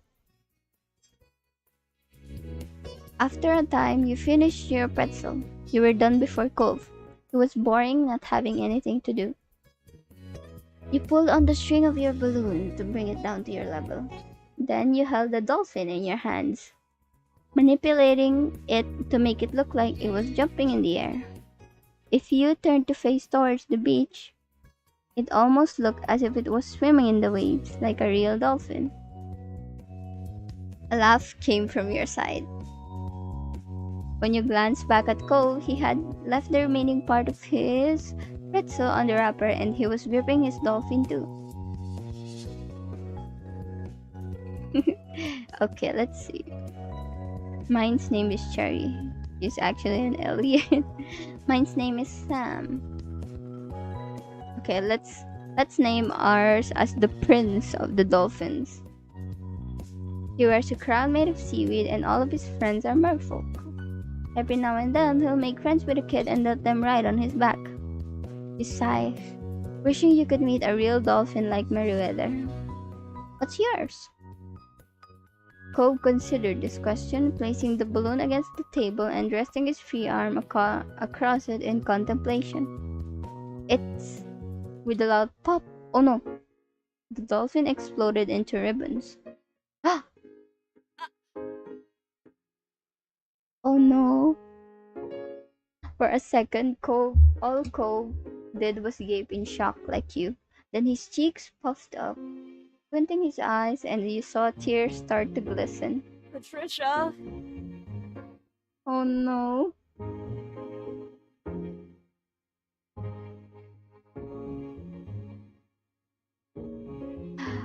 Let's give Cove our balloon. Don't cry. You quickly pulled the knot around your wrist loose and passed your balloon over to Cove. It wasn't the same color, but you hoped Cove would accept it anyway. Here, you can have this one. Cove sniffled, a lone tear running down his cheek. No, I don't want to take yours from you. Then we're sharing. It's your turn to hold it. Really? Yeah, it's okay. Cove accepted the balloon delicately, probably to make sure this one didn't pop like the other. Thanks. Seeing him like that felt much better than keeping the dolphin for yourself. The passing of Cove's balloon was the last major event of your adventure. In the end, the two of you headed back late that afternoon. You separated on the beach, and while Cove went straight home with his brand new sand pail in hand, you decided to sit for a while. You watched the waves and the sunset, fiddling with your new keychain. Another summer day was drawing to a close. It had been great going around with Cove. You hope to do it again, but next time you wish nothing would happen to make him cry. Oh, I see. Oh, I. No. Let's see. Okay, so moment select. Let's go with fireflies. All right. Tonight we're going to catch fireflies. Fireflies were a familiar sight over summer. The night was particularly balmy. You knew there were bound to be a ton of them around.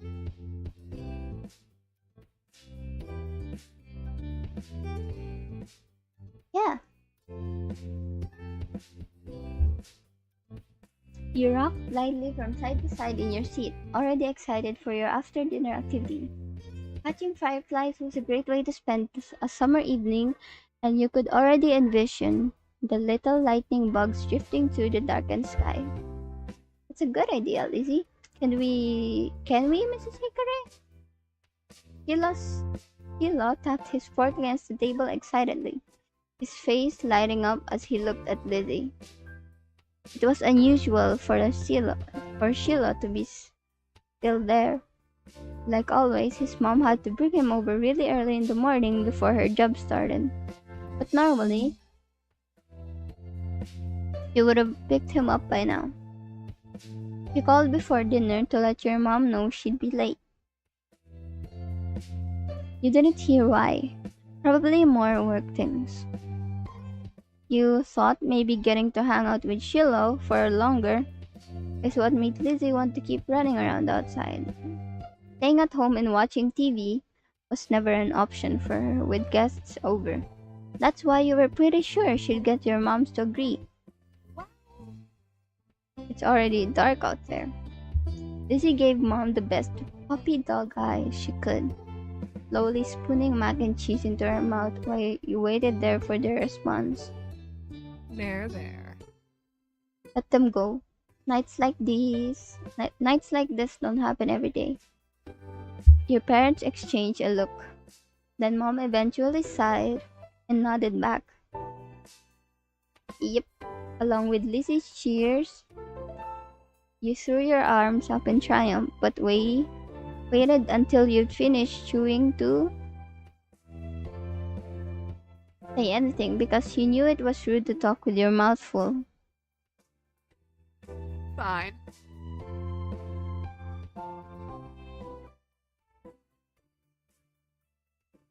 Just make sure you stay on the hill behind our house with all the puppies, okay? That's where most of them are. The idea had just only been planted in your head, but already you could just picture all the glowing lights spread out in front of you, like the fairies from the bedtime stories mommy reads sometimes. All too quickly, it became a race to see who could finish their food first. No choking at the dinner table now. That's right. If someone died, we'd have to cancel the Firefly trip after all. Mom said it like a joke, but they knew you knew that they were both telling you kids to slow down. Willow did immediately. When you glanced at Lizzie, you saw her eating still faster than she should.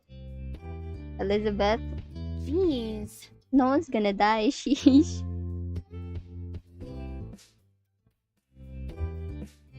A knock on your door interrupted Mom before she could, no doubt, scold your sister.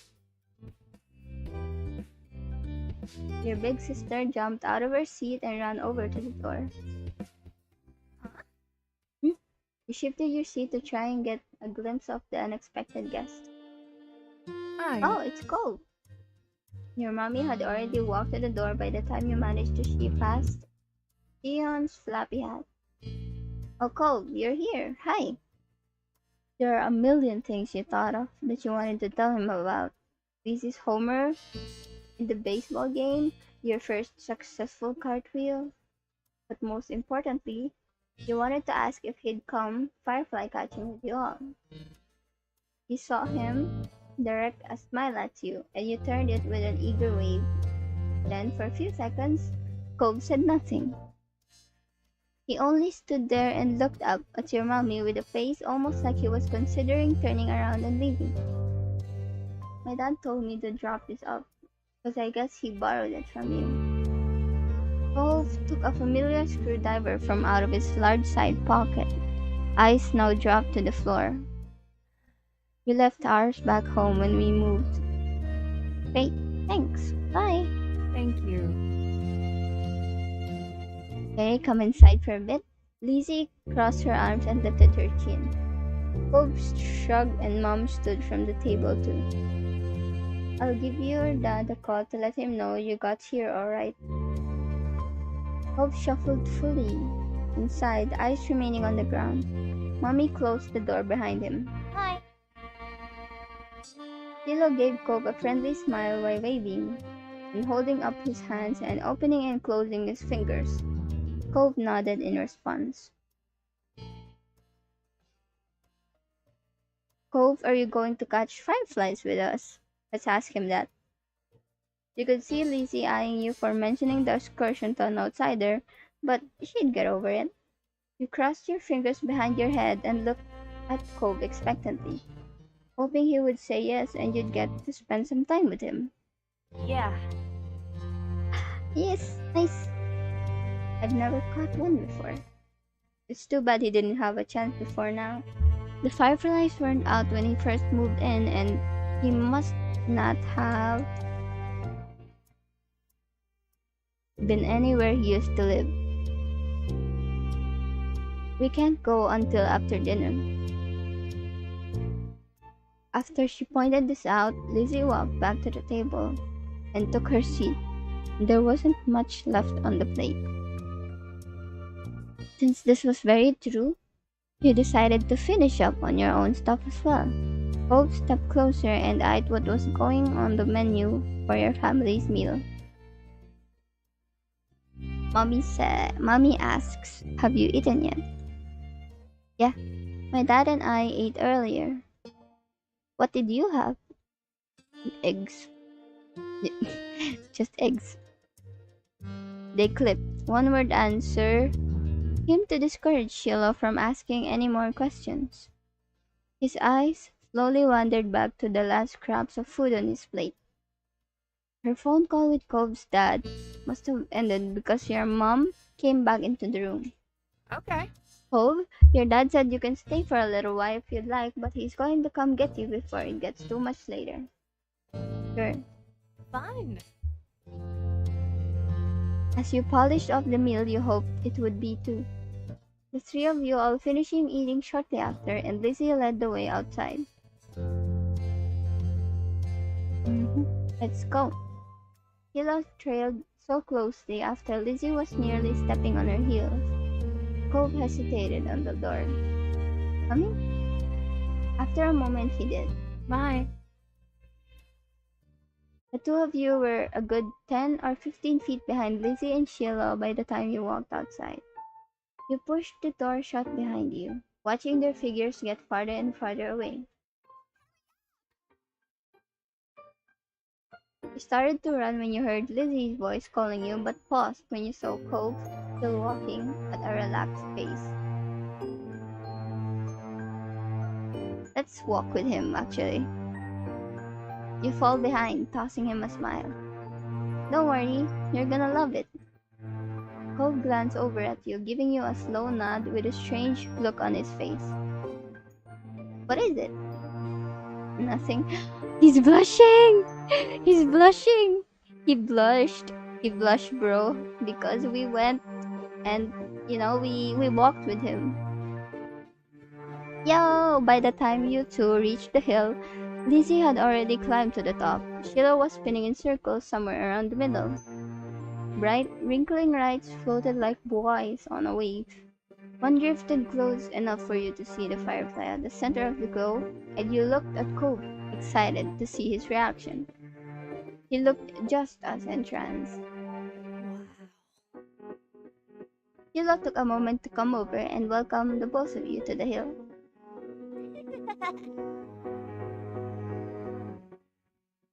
A firefly danced through the air, lighting on Cove's pea green head. You and Sheila couldn't help but giggle. Covering your mouth with a hand, the sound escaped you, and Cove looked at you in confusion. Oh. Oh, Lizzie caught one. Sheila ran to the highest point on the hill, making sure not to lose his hat or backpack along the way. You hummed as the group divided and conquered, shifting your gaze to the dozens of other fireflies sailing around. The game was on. Oh, you had a bandage on your thumb and you tried to be cautious of that.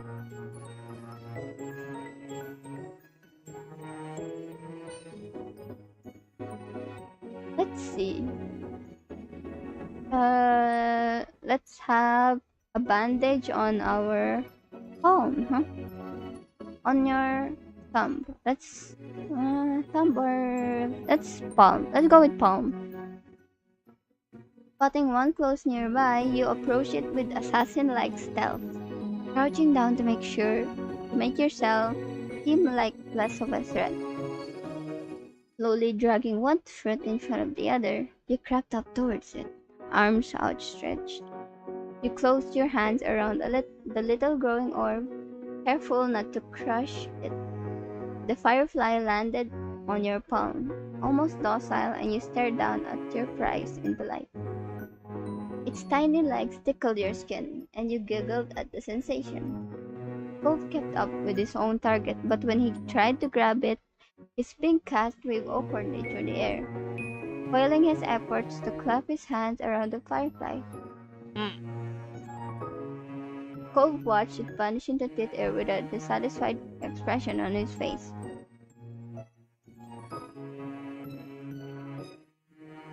Let's encourage him to try again. You'll get the next one? Did you catch one? You nodded, and Cole gave up his hunt for a moment, coming closer and peering at the insect still crawling across your palm. You held out your hand, and he leaned closer, eyes widening a tad behind his glasses. Cole remained hypnotized by the little bug as he inched his hand closer to yours. Ultimately, he settled his fingers lightly over the top of the ones you were holding open. It tingled. You stayed very still. The last thing you wanted was to accidentally scare the shiny treasure off. Yo! Ah! The firefly, noticing the new connection, crawled up into Cole's hand. He quietly gasped. Yeesh! It worked. Yeah, you got one. Cole's lips turned into a slow smile and its eyes shined brighter than the bug. You're welcome. Your eyes and his locked together while still holding hands. Um, Yeah?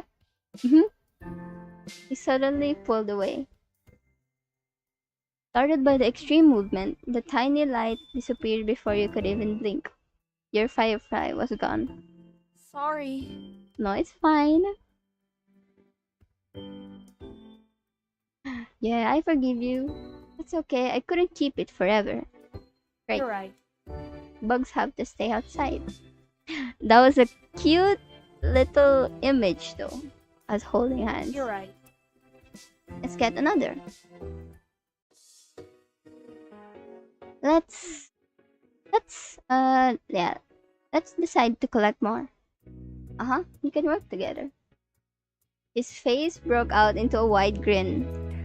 We'll get a bunch. With renewed vigor, you ran out to the hill. You're not sure how much time has passed while you were on the thick of it. All you could focus on was the adventure at hand. No critter was safe from your grasp. At first, you tried to keep a tally of how many you had caught, but once the number grew higher than 10, you had no more fingers left to count with. Is it raining? Yeah, it's raining. Okay, you were having the time of your life, racing up and down the hill with the crash of the ocean and the sound of everyone's laughter echoing in the background. Patricia! It's coming us. Let's go. You followed Cove's voice to the top of the hill, watching as he stretched his arms in front of him, reaching with his fingers and only narrowly missing his target. Cove and you took turns trying to scare the fireflies in the direction of the other. You showed him some techniques that you had learned, like how to cup your hands correctly, and he listened attentively before trying for himself. There were a few times when you almost ran into each other, giggling as you dove to the side at the last moment. Luckily, the disaster was avoided each time. Okay. It was an overall huge success, with the both of you catching multiple fireflies each. Eventually, the fireflies began to thin out and your energy started to lapse. You decided it was time to call off the hunt. Cove didn't complain. He breathed in heavily and his face seemed really flushed. That was fun, a lot of fun. You smiled at him broadly, happy that he had enjoyed the activity. Patricia, Cove, get up here. We're gonna have a race. Really? But we're all tired. Okay. The shouting caught you off guard. It had been quite a while since you heard from Lishi or Sheila. You glanced over to see them both standing on top of the hill again, Lizzie beckoning you with a quick hand gestures. If she was like that, you knew there wasn't much room for disagreement. Up the incline you went. From the corner of your eye, you saw Cove was coming as well. He didn't care for Lizzie a lot, so you thought he might be intrigued just by the idea of a race. Cove! You can't roll around the hill. You could hurt your arm again. You'll be the referee for the rest of us. As Lizzie pointed this out, Cope froze in place. Oh, it was that kind of race. He frowned down at his cast. That was the second time it got in the way tonight. Yeah, you'll watch and see who gets to the bottom first. That's important. Got it? I guess. The cast was sturdy. If he was careful, he could have done it. Lizzie might have just been looking for a reason to make someone else the referee, but it was already decided. Hmm. You know, I'm a little bit biased towards Cove, so let's stay with Cove. Really? It's okay, I want to watch. They all look so surprised. I'm sorry, I want to stay with Cove. You moved beside him on top of the hill, even though Lizzie eyed you and made a face. That's not how races work, we only need one referee. Shrugging your shoulders, you refused to budge, and Lizzie let out a huff before throwing her hands in the air. Fine, I'll be the winner, whether you join in or not. Lizzie moved to lay down, and Shiloh did the same. Cove stood slightly to the side to get a better vantage point, and you stood next to him. Countdown. Cove stood up a little bit straighter. It seemed like he was taking this newfound referee duty seriously.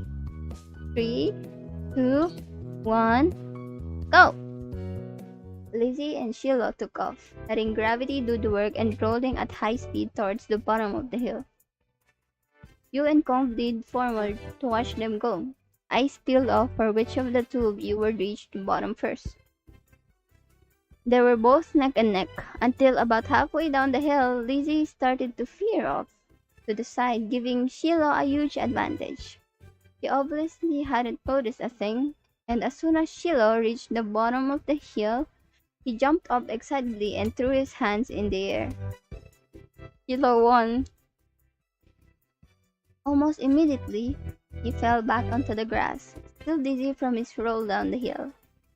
Lily stomped out of the bush she had ended up in, fluttering angrily and brushing leaves off from the front of her dress. Not bad, you got lucky. Let's do it again and see who wins for real. Kids, it's time to come in. Oh, we're going home. You snickered, feeling grateful that you hadn't been a part of the mini debacle. Debacle. You caught Cobb's eyes and saw that he was doing the same. It had gotten late and it was beginning to feel just a bit chilly. You made your way out of the hills, but the cold in the air hadn't dampened anyone's spirits. The four of you walked back home together side by side down your neighborhood street, discussing the evening with each person trying to prove that they were the one who caught the most fireflies. You knew that whoever really did catch the most didn't matter much anyway. All that mattered was that you all had a good time, which, judging by the smiles on everyone's faces, you did. Okay, only 3 more. Eesh, my voice. Patchy's voice box is slowly, let's save all of these actually. Let me save that one. Yeah. Oh Jesus. Okay, let's finish this one with the sandcastle. Okay, Cole wasn't able to do many things, but knew him and Sheila sat out the shoreline. Could tell he wanted to be in the water, but there was no way he would be swimming anytime soon, not with his cast. Another reminded of the places he couldn't go. From what you've heard about Code's old life so far, in tiny pieces and fragments, you could tell that he'd do anything to be able to get the cast off. Like make a pact with a witch or something, just to get it off his arm. You thought about how his summer last year must have been totally different from this, with his old home and his mom and dad. But now he was here, with you and Sheila and Lizzie and everyone else, and he couldn't even go in the sea. It's a Bit bummer, not gonna lie. Because yeah, when you're injured, yeah, you have like this cast that's preventing you from doing a lot of things.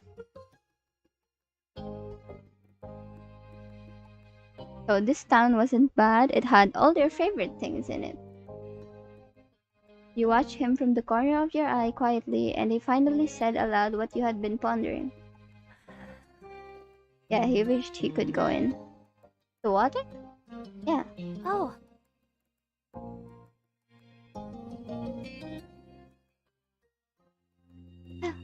Cove only sighed in response. Apparently, soon wasn't soon enough. It's so pretty, the ocean. Mm-hmm. And huge. There could be anything out there, like mermaids.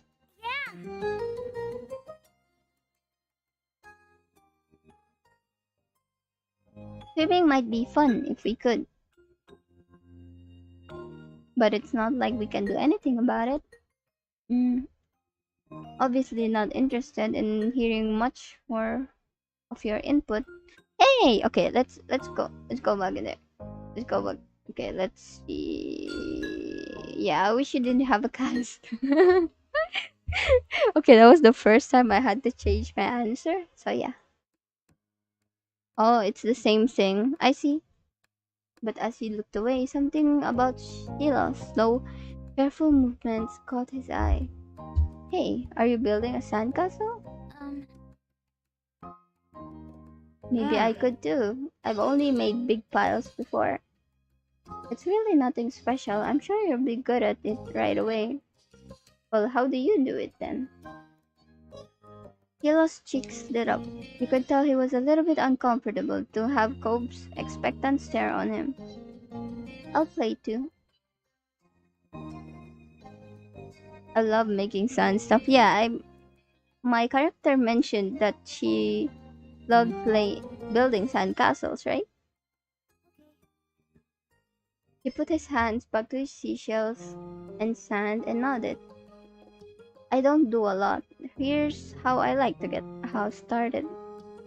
Hilo, focusing more intently than you'd ever seen him, guided Cobb through his process. You happily used your own method. It didn't take long for the three of you each to have humble structures prepared. That's all, kind of. You can do anything now, like make it bigger, add some seashells, carve a pretty pattern. I'll bet you'll have great ideas. Oh, he's gonna make a sandcastle. oh, Wait, let me actually turn down the volume a little bit. There. You decided to make since uh since Kobe is building a castle, let's build a house. A normal house. Yeah, all of us gonna be busy building our sandcastles. Yo, that's my house.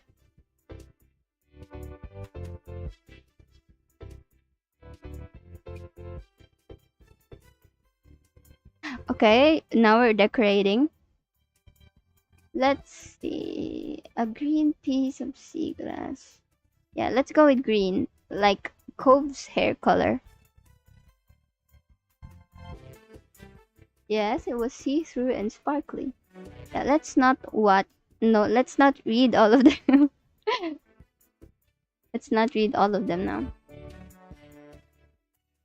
Pleased with your result, you finally took a proper look around.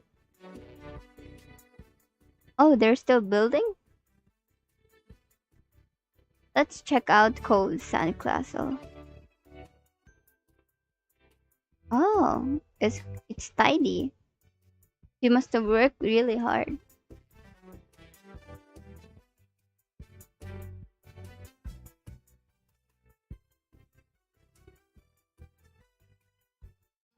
Oh, the silence? Oh, oh, it's done.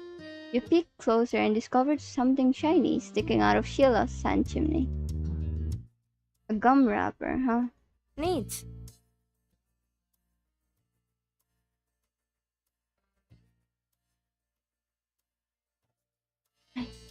Yeah, I didn't think of that.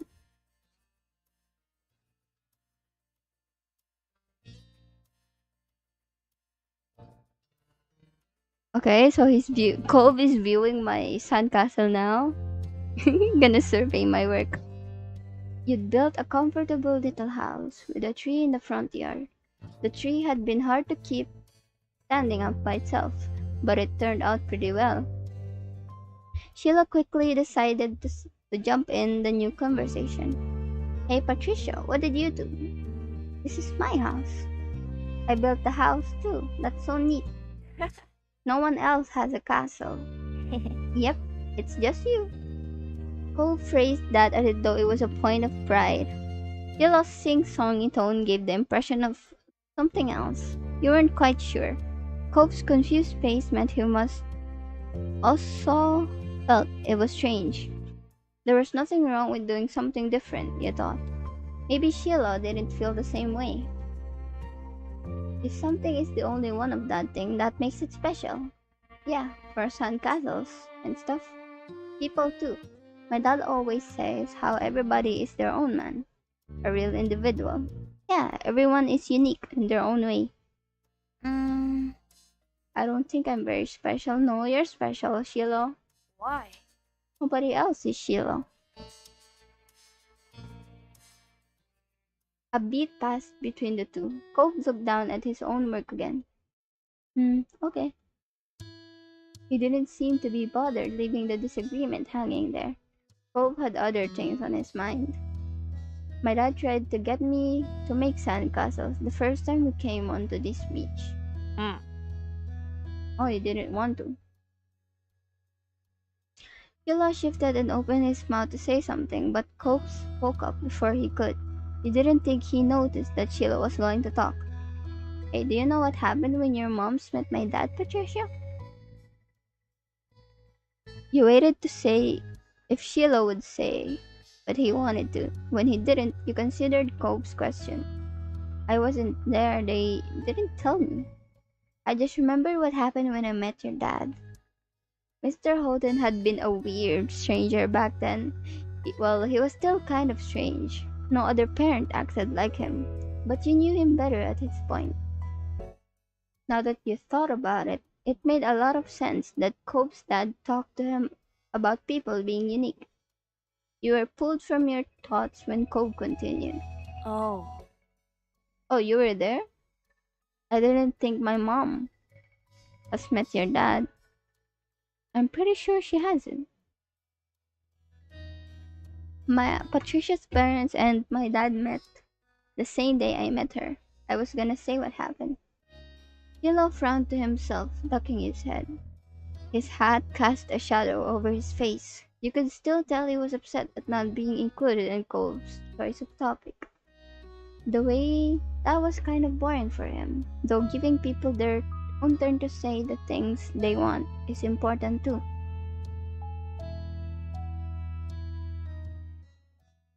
Okay, so here's the choice.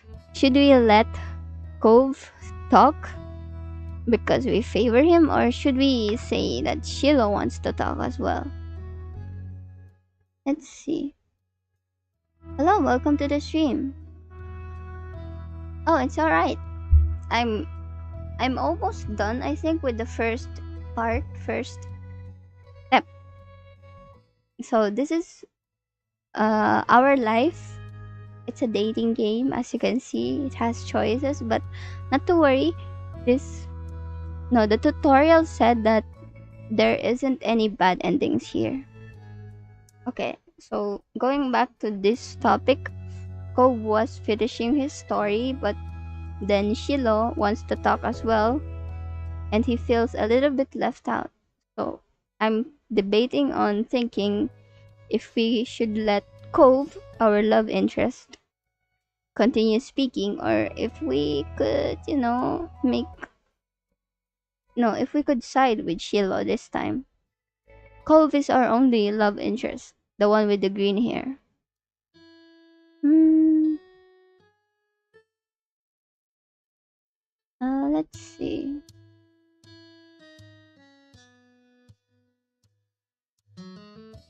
Okay, Make Cove finish his story as well, and then ask Shiloh later. Shiloh could talk about the stuff after Code had a chance to share what he planned on. When we moved here, we didn't bring a lot of things with us, only some stuff that would fit in Dad's car. We didn't even get a moving truck. I sat in there while Dad brought it all inside. Mm. I didn't want to get out because I knew Dad would make me look around the new house. I really didn't want to do that. His lips twisted into a frown as he recalled that. Oh no, Sheila looks so sad here. Then I saw your moms. They were in a car too and stopped at our house. And stopped at your house. I guess they were coming back from somewhere or something. My dad noticed. He waved his hand, then went over to the front of your house where he started talking to them. I don't know what they said. I couldn't hear it. But he couldn't see me anymore since he was looking the other way. So I opened the car door and left. I wanted to get away and went behind the houses. I found those hills there, the one where we met for the first time. Mm-hmm. Both nodded, then stared at you. You stared back. He didn't go on to say anything more. Aren't you going to finish your story? Cole's brow wrinkled, like he didn't understand why you were surprised. Huh? Huh? That's all that happened. Oh.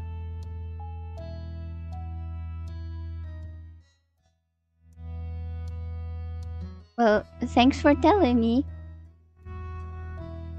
Even if not much happened, you weren't gonna complain about knowing the story. Oh, Patricia is our character. I picked let's see, what's it called? I picked a preset name so Cove can say it. Because in this game you can pick a custom name or a preset name. The one where Cove actually says the name. Wait, hold on.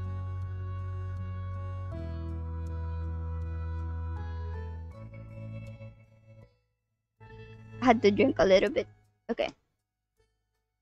Hilo's mouth twisted into a scowl of disbelief, but he said nothing. Oh no, I think he's upset now.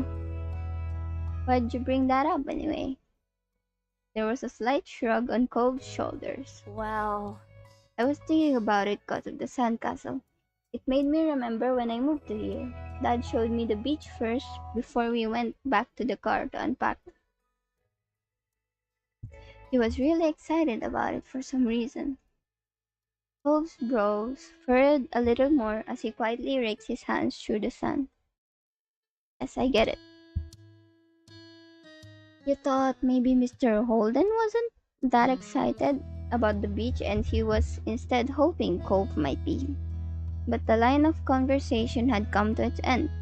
Even Cove was done with it. Some other topic had popped into his head. Hilo, fidgeting uncomfortably in the sand, had made Cove aware of his presence again. They looked at each other and you could only wonder what this might be about. Oh, hey Shiloh. Yeah? Why are you always turning so red, even when nothing is happening? Clearly startled, he jerked back. Neither you or Shiloh had expected that to be how he got included with the conversation again. I don't know, I guess. Okay, it's kind of weird. Shiloh's eyes were wide with embarrassment and his lips twitched. Oh no. He was blushing even harder than before. Maybe it wasn't only this. Perhaps it was simply the last straw, but it was a big deal to Shiloh. A huge deal. He didn't just look sad. He seemed almost panicked. You weren't sure if he was about to cry or run away or what, but you soon got an answer. Why do you wear glasses? Most kids don't wear glasses, and nobody is named Cove. Oh no, they're fighting. Yabe. Oh no. It was probably just that your dad bugging Patricia's family somewhere because you don't have anywhere else you'll who'll ever play with you. um, Oh no. Oh no, what is this? Yes, it is a dating story about our character and Cove. Cove blinked. The tension on the beach was suddenly uncomfortable in the way you didn't know how to laugh off. It didn't seem like the kind of thing he'd get upset about, though you hadn't ever known what kind of thing would bother Shiloh.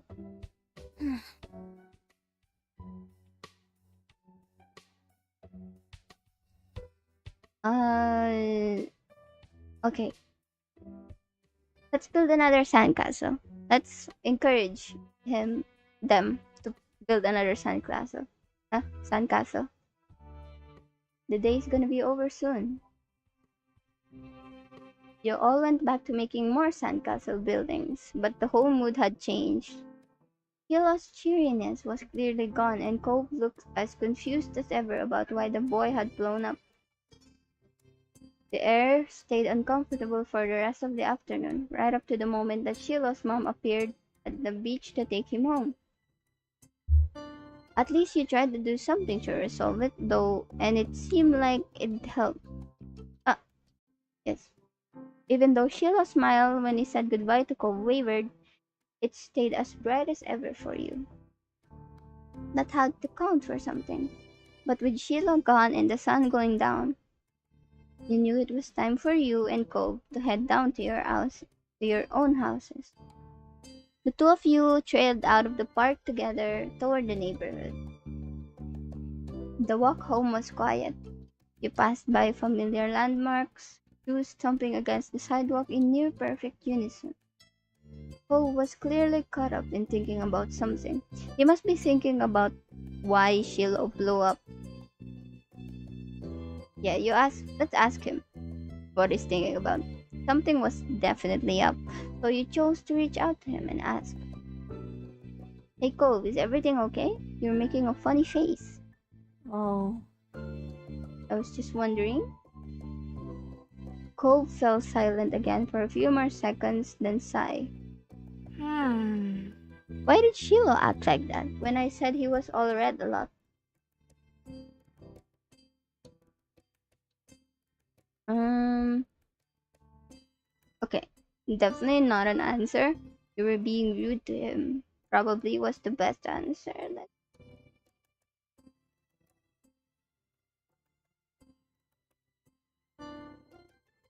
Okay, let's go with this one. He gets embarrassed. But I didn't say anything that bad. It might have upset him?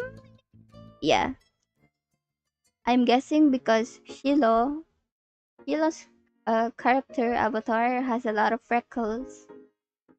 And yeah, he gets embarrassed a lot. It must sounded a little bit rude to him to say that. I guess I can get it. Why would he do that? Sometimes I get really mad too. Despite seemingly coming to a conclusion, Cove's mood was still sour. Um. Hey Patricia, was Sheila telling the truth? His gaze left yours as he dug to the sole of his shoe to the ground.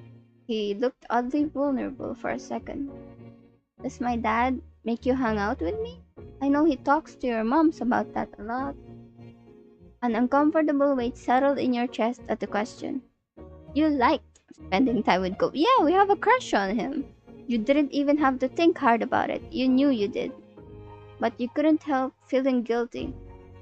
Cove still didn't know what happened when you met Mr. Holden.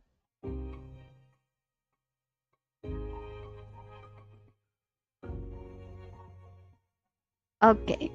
Um, because at the first meeting, uh, dad offered, Cove's dad offered us money so we can make friends with him. Let's let's take the secret to the grave. Actually, I know being honest is the key to our relationship, but I don't think it's a good time to tell him now about this. Maybe in the near future. Let's just say that nobody is making me spend time with you. Yeah, nobody. I liked hanging out with Cove. Patricia likes hanging out with Cove. Cove's shoulders relaxed. You hadn't even noticed that he had tensed up. Yeah, that's what I thought too. Anyway, I didn't think you were pretending. I just wanted to make sure it was okay, is all. Thanks. Yeah, welcome. You're welcome. I will tell you the truth. No, the whole truth in the future. Your throat tightened. It was hard to meet Cole's earnest gaze again. Keeping secrets was hard. Yeah, you're welcome. By now, the two of you were on the sidewalk near your houses. It was time to part ways. You said goodbye. You hugged Cole goodbye. Let's give him a hug, actually. Yeah, let's give him a hug. You step forward and wrap your arms around him tightly. You turned your head, resting your cheek on his shoulder. Cobb stood there awkwardly with his hands at his sides. He wasn't able to return the hug, but you didn't get the impression he was unhappy about it. You were pretty sure it was the opposite. Yeah, he liked the hug.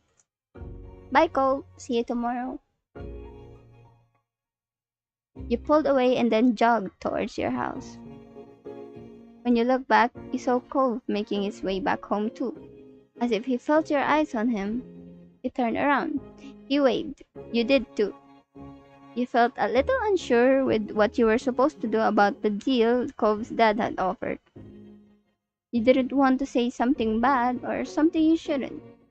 You had no idea how Cove would take it after all. It would be terrible if it made him feel bad. What if he didn't want to play with you anymore? You might change your mind sometime. There's always a tomorrow after all. But for now, it was definitely something that you'd keep to yourself. Yes. With a final look, you went inside your house. Okay, so we're down to 2 moments after the summer ends. So we're still on step 1. So I might end it after these two. So yeah. And then I will make another announcement for another part of this game.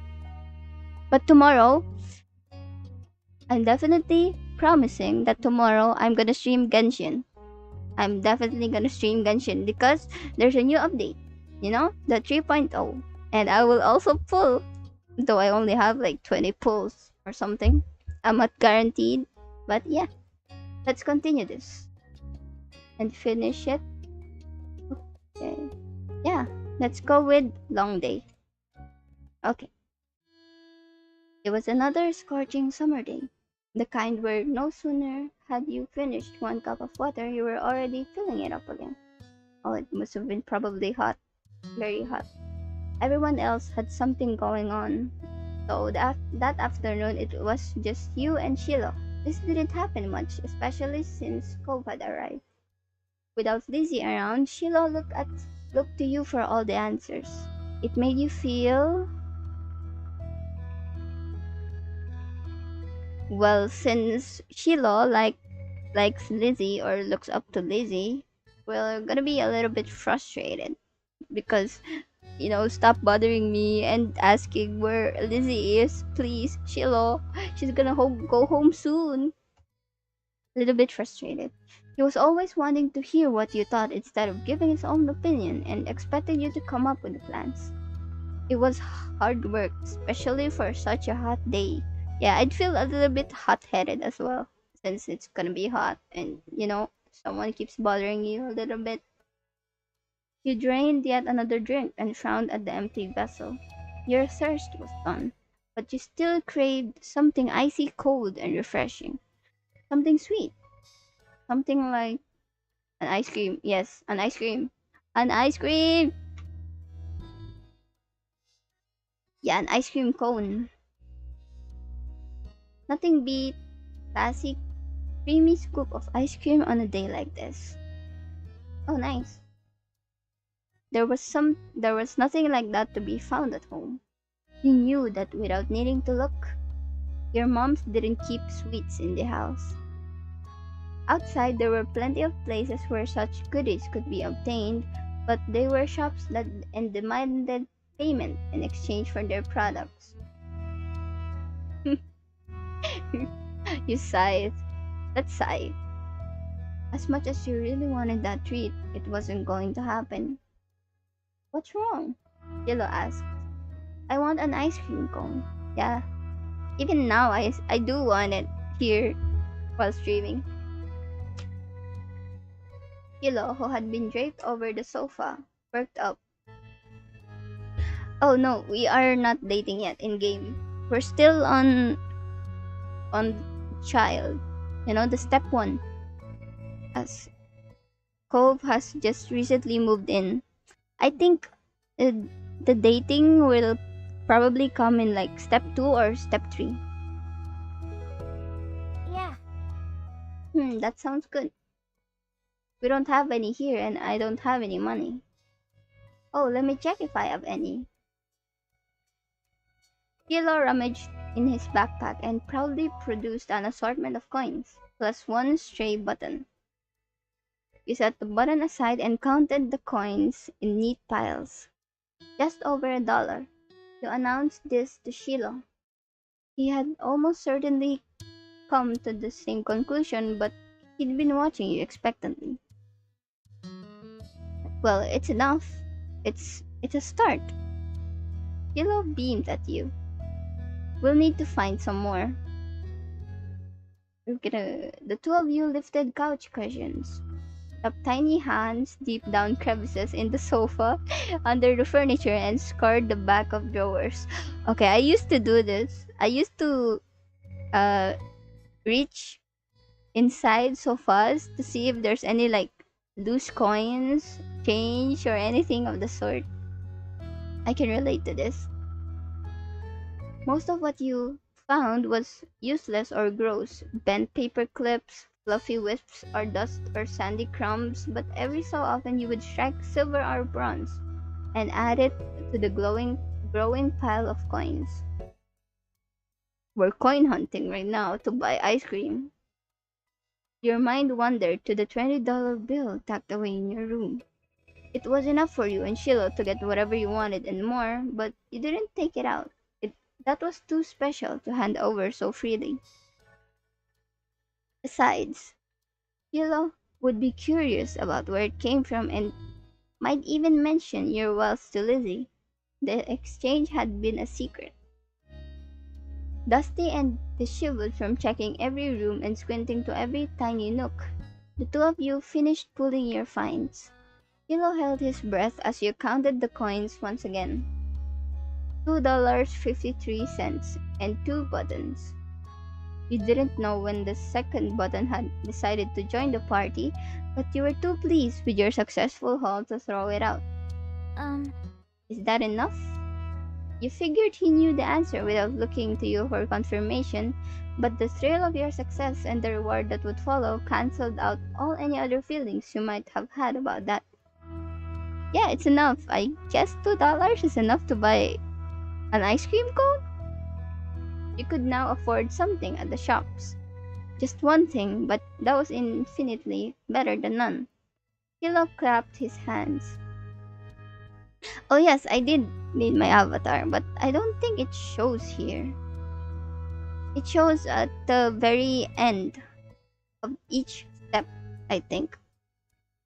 Okay, the two of you dashed outside. So right now, this moment is with Shiloh. The promise of sugar buoyed on you. Uh, the promise of sugar buoyed you on to your destination where, breathless but happy, you stared at the overwhelming number of options. You knew what you wanted, but it wasn't just you who had contributed to the funds to get the treat. He seemed to notice your pause. Aren't you getting an ice cream cone? Hilo asked as though he was entirely separate from the decision, rather than someone with a stake in the outcome. Do you mind? Hilo cocked his head to the side. It was your idea. You should choose. No. Let's try to get something that we both wanted.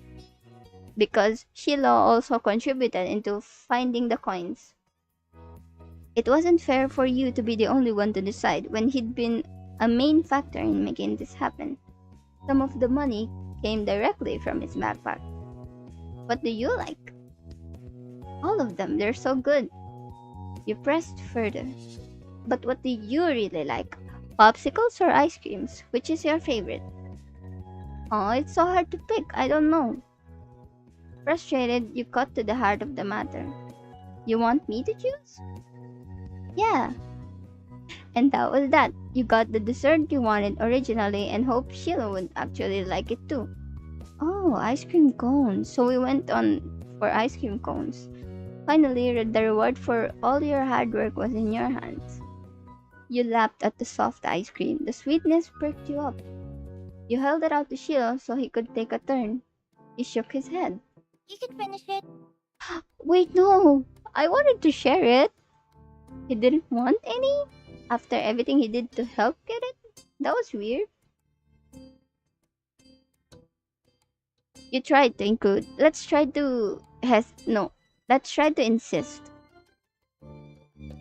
Even if Sheila said it was okay, every story you'd ever seen on TV or read in a book said that sharing was caring. You stood your ground even as the treat started to trickle dangerously towards your fingers. It's only fair that you have some. We both bought it. But you want it more than I do, and getting to play was a lot of fun already. So you can have it. That's more fair. You held it out to him. I want you to have some even more than I want to finish it. So eat your part. Relenting, Sheila took the treat and gave it a taste. His eyes light up. See, I knew he liked it as well. Thank you. Yeah, you're welcome. I did pick the best one. Ice cream cones are the best. Did he mean that? Sheila was always nice no matter what happened. Even if he hated it, you knew he wouldn't say so. Maybe he thought it was gross and that's the real reason why he didn't want to take some. You had no idea. Overthinking me like. You studied him as he ate a little more. He had every appearance of enjoying himself. Still weird. The two of you had begun to head back home as he ate. You walked side by side on the shore in silence, but your thoughts kept drifting to the boy beside you. Why didn't he speak up for himself? It was almost as if Sheila didn't know how to say what he felt, or was too afraid to. You figured, no, we care. Let's see. Are we friends? No. It's not that big of a deal to ask if we were friends to start questioning our friendship, but let's ask if he's scared of us actually. Hilo opened his eyes wide, seemingly caught off guard by the blunt question. Sorry for being blunt. No way, okay? But you don't tell me things like what you want to do or what treat we should get. That's not because I'm scared, it's because you have better ideas than I do. Unfortunately, this was yet another thing you couldn't entirely believe Sheila on. You hoped it was true and that he really did feel okay around you, though. Sheila made you unsure about setting a label on the experience of spending the afternoon with just him. There had been good times and there had been confusing ones. You were positive of one thing at least. The treat was delicious and that was nice. The sun was low on the horizon as you returned to your neighborhood. There you spotted two familiar figures up ahead, Lizzie and Cove. You opened your mouth to make your presence known to them just as you saw the tears on Cove's face. What happened? Wait! Oh no! You walked straight over, Shiloh at your heels. Once there, you. I will carefully ask about what happened. Without a time machine, the only way you were going to find out was by asking the witnesses. Lizzie might have done something, but she could have been in the wrong place at the wrong time, or even come to Cove's aid. You wanted to hear the story. Cove, what happened? Patricia. See, he's saying the name that we chose. This is a preset name. That's why I chose it. And Patricia is kind of close to Patchy. There were other names such as Patrice and Patrick. So Patricia is the most close name I could think of. He took a deep, steadying breath. Some grandparents got mad at me. Ugh. Oh, Lizzie jerked her head in the direction of a nearby house. Your heart sunk. You knew exactly what had happened. Every year, the same mean old couple rented out that condo for the summer. You, Lizzie, and Shilon knew to stay away from them, but Cope couldn't have. They're like that with everyone. Don't worry, we always have that one mean neighbor. Or neighbors. Every neighborhood has that one. Even your moms struggled to find anything nice to say about them. But the elderly pair particularly took offense to the kids. It didn't matter if they were really nice, like Cove. Yeah, Lizzie said. Lizzie threw herself up on that. She looked pointedly in your direction. Uh-huh. Uh-huh, I was helping. That's cool. Is there anything I can do? Shiloh asks. No. No, Cove is just gonna stay away. Or you could teach them a lesson. What is Lizzie thinking? There was a devilish glint in Lizzie's eyes. What? You should ding dong ditch them. Go ring the doorbell and run. It'll be great because they're so slow. They'll never catch you. I'm pretty sure Lizzie has done this. That's why she knew about it. That's dumb. I don't want to go near them ever again. You're just saying that because you're a chicken. Oh, I love that. They even put a sound because of that. Specifically for that, probably. Both glared but didn't take the bait. Lizzie turned to you. You're not a chicken, are you?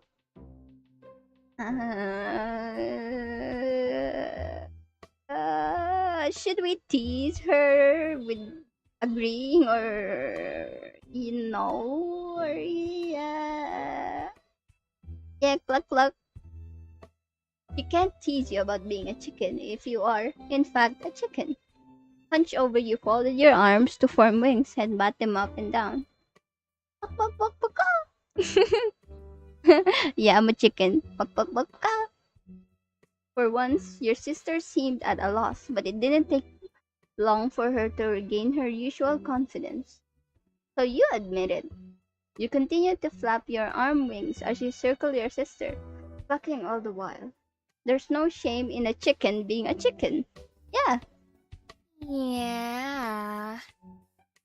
yeah, I'm a chicken. Things were not going the way Lizzie expected. She fought against a laugh and looked for a way to restore her serious authority. You and Cove are both little chickens. Cove.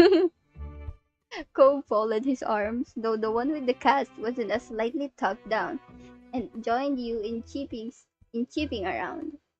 It was hard to cluck through the giggles that rose up when you saw him imitating a chicken, but you still both gave a first-class performance. The door to the old couple's condo flung open to reveal one of the culprits behind Cove's tears. You froze, wings raised. Oh no, it's them. Can't you let anyone have a bit of peace and quiet? He must not be a fan of theater or farm animals as well as kids. That was the only explanation for his outburst, which was far louder than anything you and Cove had done. Go on, beat it. Just beat. No. We don't do that. It was distinctly unfair. But Cove's lip was trembling, and you thought it would be best to heed his command. Daisy took off, and with Sheila immediately trailing after her, without as much as a glance back in your direction. So much for your friendship. You waved your arm at Cove, summoning him to follow you, and ran after Lizzie. The old man, Hollers, propelled you all from the street to the sanctity of the hill. Only once you were safe did you notice the stitch in your chest and the ache of your legs. Oh, how to see my avatar? Oh, here? Wait, let me actually save it. Here, overwrite this. And then, logs? No, that's not the logs. Menu? No, no, no. Yeah, wait. I think we're gonna see it later. Let me just finish this and the last moment, and then I think we'll see it. We'll get to choose. We'll get to see my avatar and choose what feelings we have for Cove. The old man's hollers propelled you all from the street to the sanctity. Oh yeah, yeah, we're done with this. Yes. You flopped down, the blades of grass tickling your face. Lizzie, who had taken the lead in the end, was already lazing on the ground. The four of you took a moment to catch your breath and enjoy the feeling of cool grass against your skin. Cove. Cove lifted his head. I told you were mean grandparents. I told you there were mean grandparents around here. Cove rolled his eyes, then decided this wasn't dismissive enough and rolled his whole body away from your sister. Lizzie chose to ignore his response and started chatting to Silo, who eagerly joined in the conversation. In the back of your mind, you knew you'd be second fiddle again to Shiloh once Lizzie came around. It always went like that.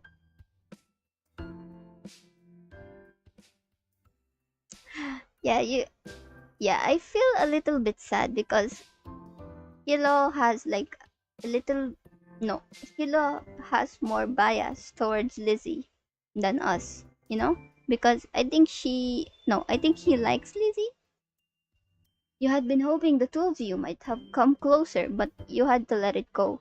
He was happy where he was. There were other things to attend to anyway. Yes, Cove. You wriggled closer to Cove. Cove. I almost said his name the wrong way.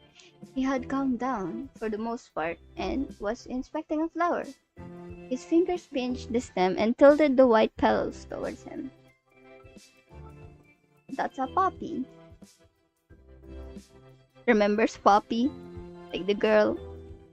Hope glanced at you in acknowledgement, then back at the flower.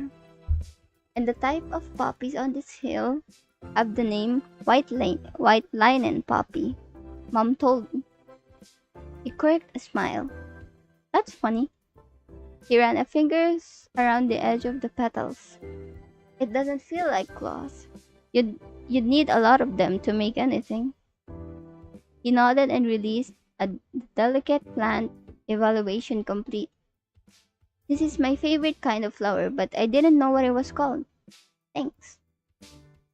Yo, what the? Yo, okay. Wait, we can type our own answer. It's mine to like roses. Let's say. Oh, okay. So dandelions. Are there dandelions here? It's mine too. I like roses, buttercup, my favorite. Hibiscuses, peonies. I don't care. I like all flowers. Let's let's just say I like all flowers. But me, I don't really mind any flower, you know? You know, roses would be good to receive, even tulips, any kind of flower. It's too hard to pick just one. Sorry, flowers. Yeah, it's too hard to pick just one. He chuckled. You're so nice. You think so? Yeah. Oh, he's blushing. Oh, he's cute. You stopped the conversation there, suddenly shy. Oh my god. Wait. Can I like actually take a picture of this? Nah, that's really nice. Wait, hold on. Wait. That's alright to say, and then let me see. Yabe. Okay. You moved onto your back with a small smile and looked at the darkening sky. The blanket of clouds reminded you of a thick straw you curled under on cold, rainy days. You wondered if the clouds would be as soft. They lazily floated by, splitting from each other. merging and morphing into new shapes. Hey! Okay, let's see. Let me just actually take a little cute screenshot of this.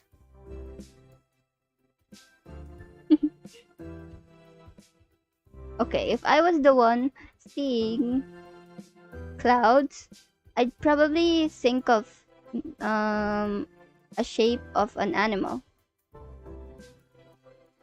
like a dolphin.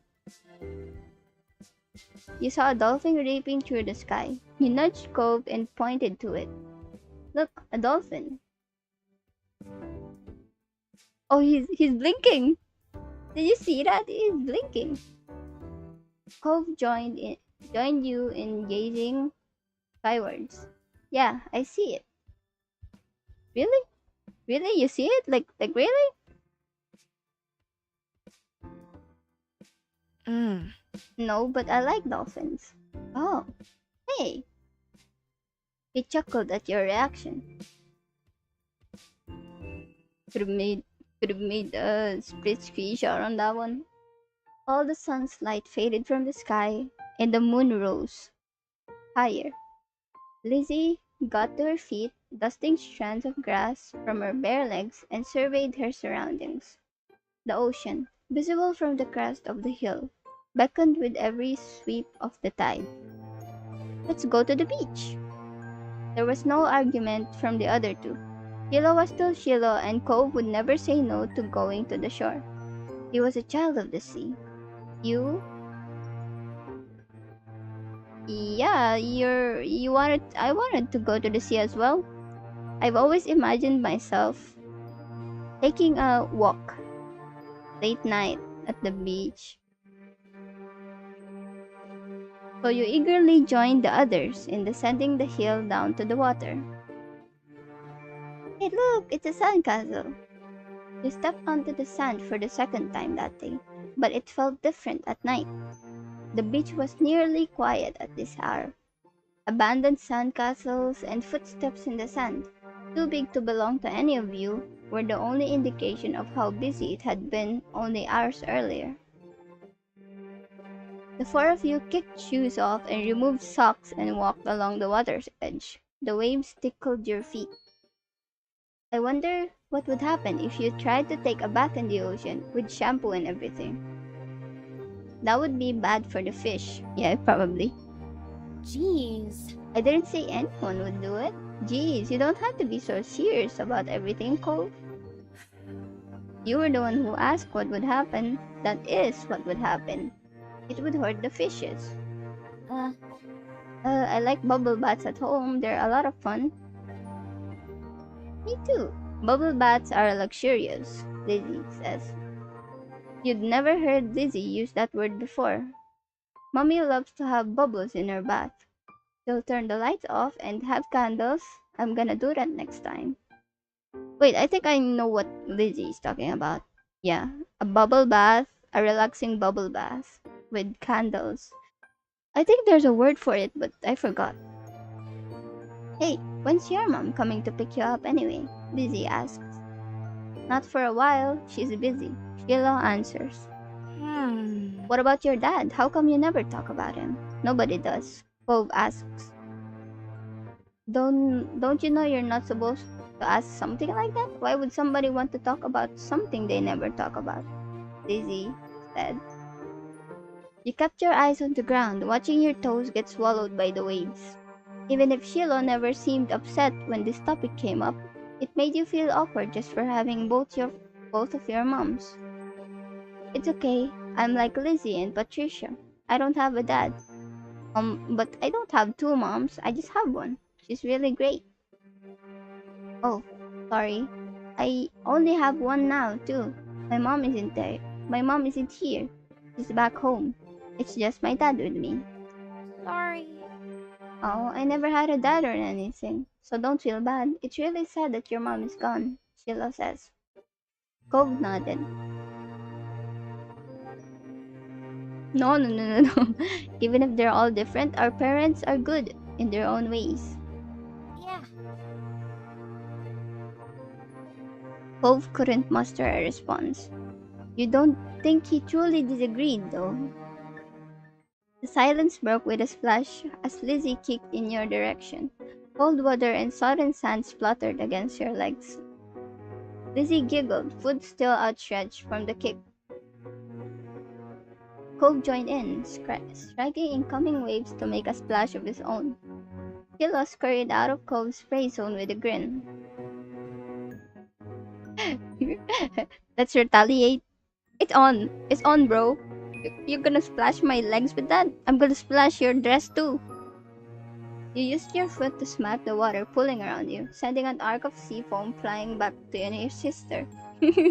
See? That's what you get. You laughed as she spluttered, some of the salty seawater having landed in her mouth. Oh no, yummy. I think I took it a little too far. She spat it out. Yuck. Lizzie chased you, intent on revenge.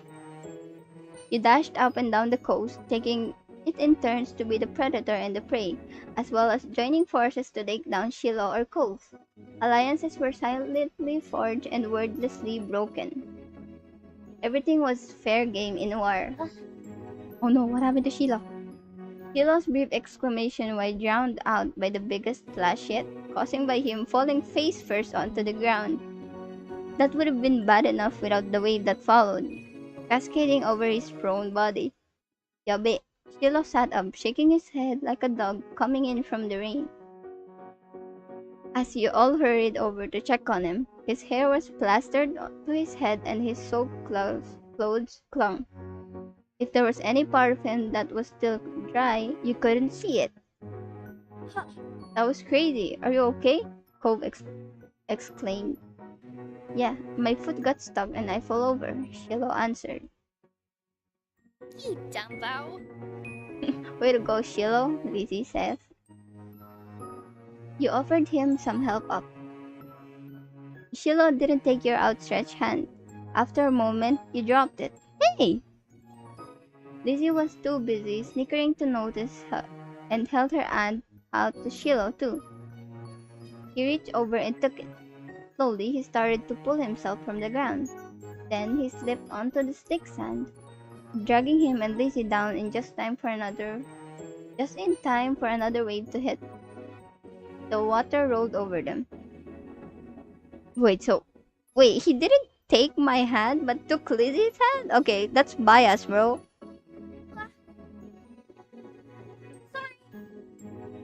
But you guys deserve it, you know? I'm actually kind of mad right now. What were the odds of that happening twice in a row? You thought they once below. There's no way Shiloh would do something like that on purpose and pretend it was an accident. Especially not to Lizzie. Even if your relationship with Shiloh felt unclear, you did at least like her a lot. Lizzie was his favorite, right? Smiling boldly, Lizzie extracted herself from the ground and wiped a streak of sand from her cheek. He didn't intend to let this embarrass her. Shiloh got up again as well, time without incident.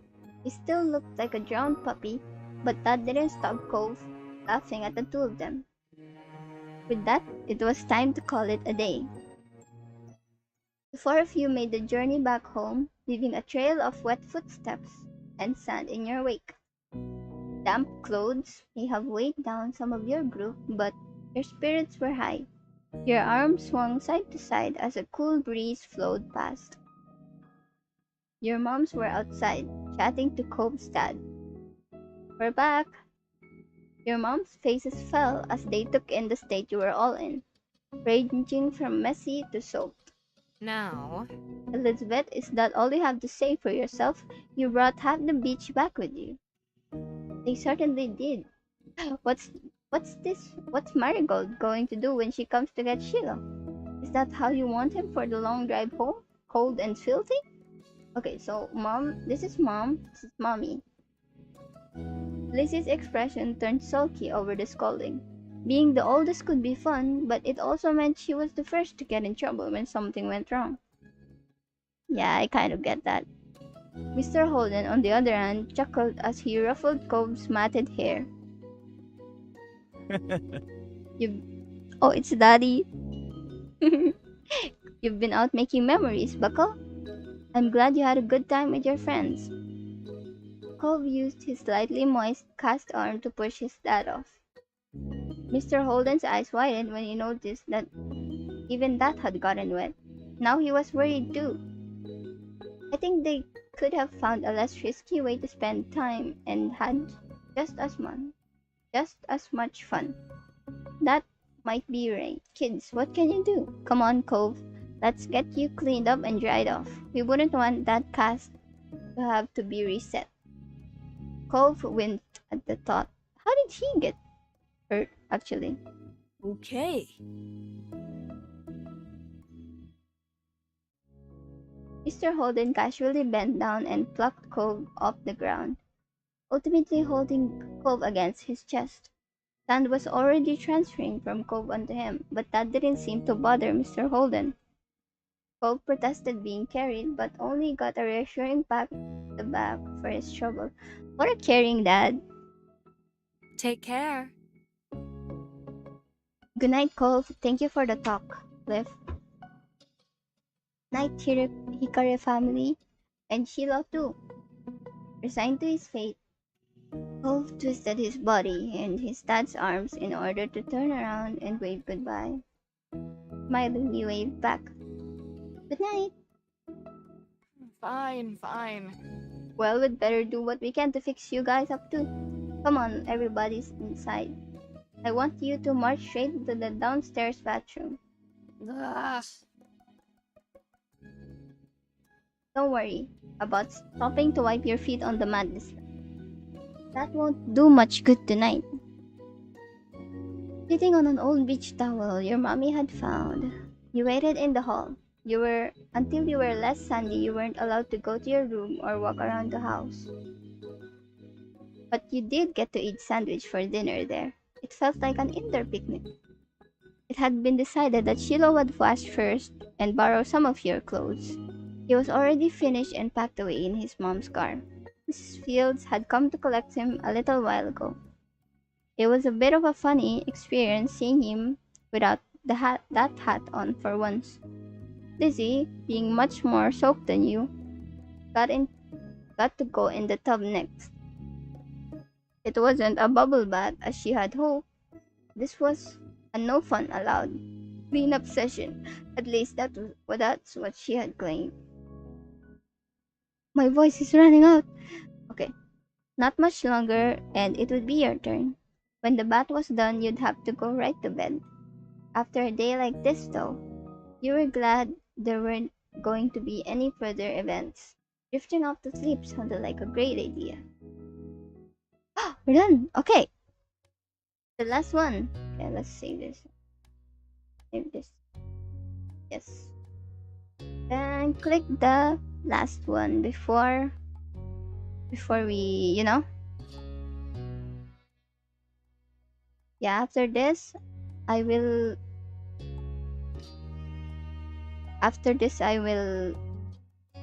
set up. No, I will rest a bit and then schedule my stream for tomorrow. Okay, let's see. And ta ta ta ta ta ta ta ta. Okay, so okay, I just had to rest my voice a little bit.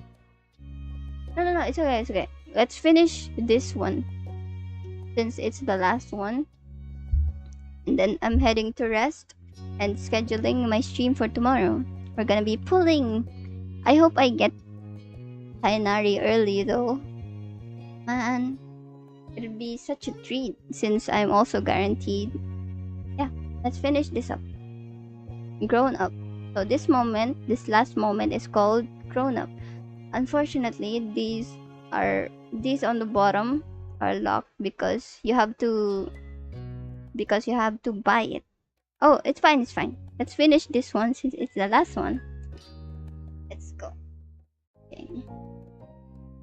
One sweltering summer day, you were in your living room with Cove, listening to the sounds of the birds chattering outside the window, while you lay across the rug on the floor. Cove's dad had dropped him off earlier, and your moms had left the two of you, along with Lizzie, to play amongst yourselves. It had been too hot to go outside in the afternoon, at least according to Mommy, so your sister was starting to get impatient, waiting for her golf class that evening. The three of you had had trouble finding something fun to do. The beach and the playground were off limits, and you felt that it was too warm for anything like playing with your fuzzy toy animals. Then suddenly, a light came across Lizzie's big brown eyes, and her smile spread wide across her face. Having an idea gave her a new wave of energy. Oh no, what are we gonna do again? Since we're stuck inside, we should be adults. They don't play outdoors anyways. They're always inside and telling everybody they're too busy to play. Why? Why? Duh. Oh, it'll be fun. What do they do inside that we don't, besides use the phone a lot? Cobb says. Oh yeah, it's Ganyu and Tainari, right? Are they both, or is it Ganyu? No, or is it Tainari and Zhongli? Excluding a small huff, Lizzie decides to ignore Cove. What do you think? Want to play like adults? I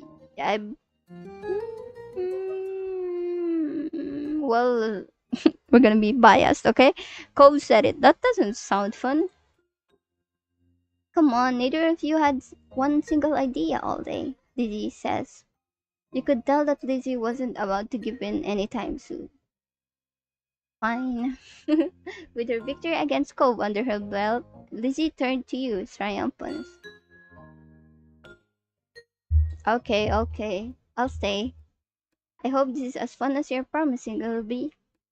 Lizzie looked at you, deadly serious. It's the most exciting idea I've had all week.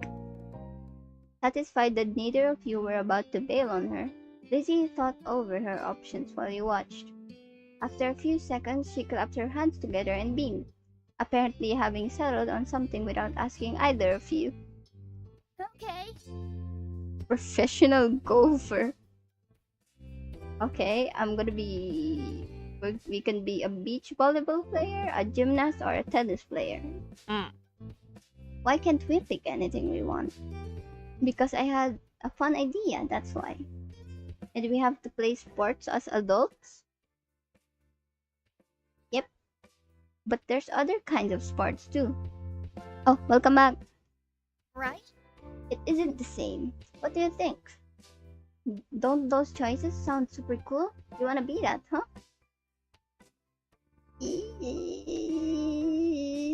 Is there anything else we can be? I mean, I don't play sports very much. Lizzie stomped a foot on the ground. Nope. Come on, just decide already. Knowing Lizzie wouldn't let this go anytime soon, you sigh. Hope was not impressed with Lizzie's attitude, though he didn't bother talking more about it for now. He thought over the list of possibilities: beach volleyball, gymnastics, or tennis. Out of all of them, you'd prefer to play... so I don't play volleyball. I figured it would be gymnastics or tennis. Let's be a gymnast. If you couldn't spend the afternoon doing cartwheels and handstands in the backyard, then you might as well practice them inside. There wouldn't be as much space as there was outside, but you could still try. Yes, that was clearly the top option. Yeah, I remember my character used to do cartwheels. Okay, I'm gonna be a gymnast. Alright. How about Cove? Oh, he's gonna be a gymnast as well. Wait, is this him? Is this him picking the same thing as us because he likes... Oh yeah, yes, we're moving towards that direction, huh? Lucy threw her hands in the air, making an annoyed sound. You guys can You guys can't be the same thing. That's not how it works. Hmm. Oh no, he's mad. You didn't say that. The rule was picking from the list. You can't keep adding more. Lizzie looked at the two of you, then shook her head, resigning to losing this battle, but not the war. Yabe. Fine, you're both gymnasts, but you're on the same team because there's only one. Lizzie's ponytail bobbed when she proudly stretched her arms wide. The Olympic team. What? We're Olympic team athletes who just competed in the Olympics. Bob didn't seem at all impressed with the announcement. He made a face and adjusted the glasses on his nose. That's really specific.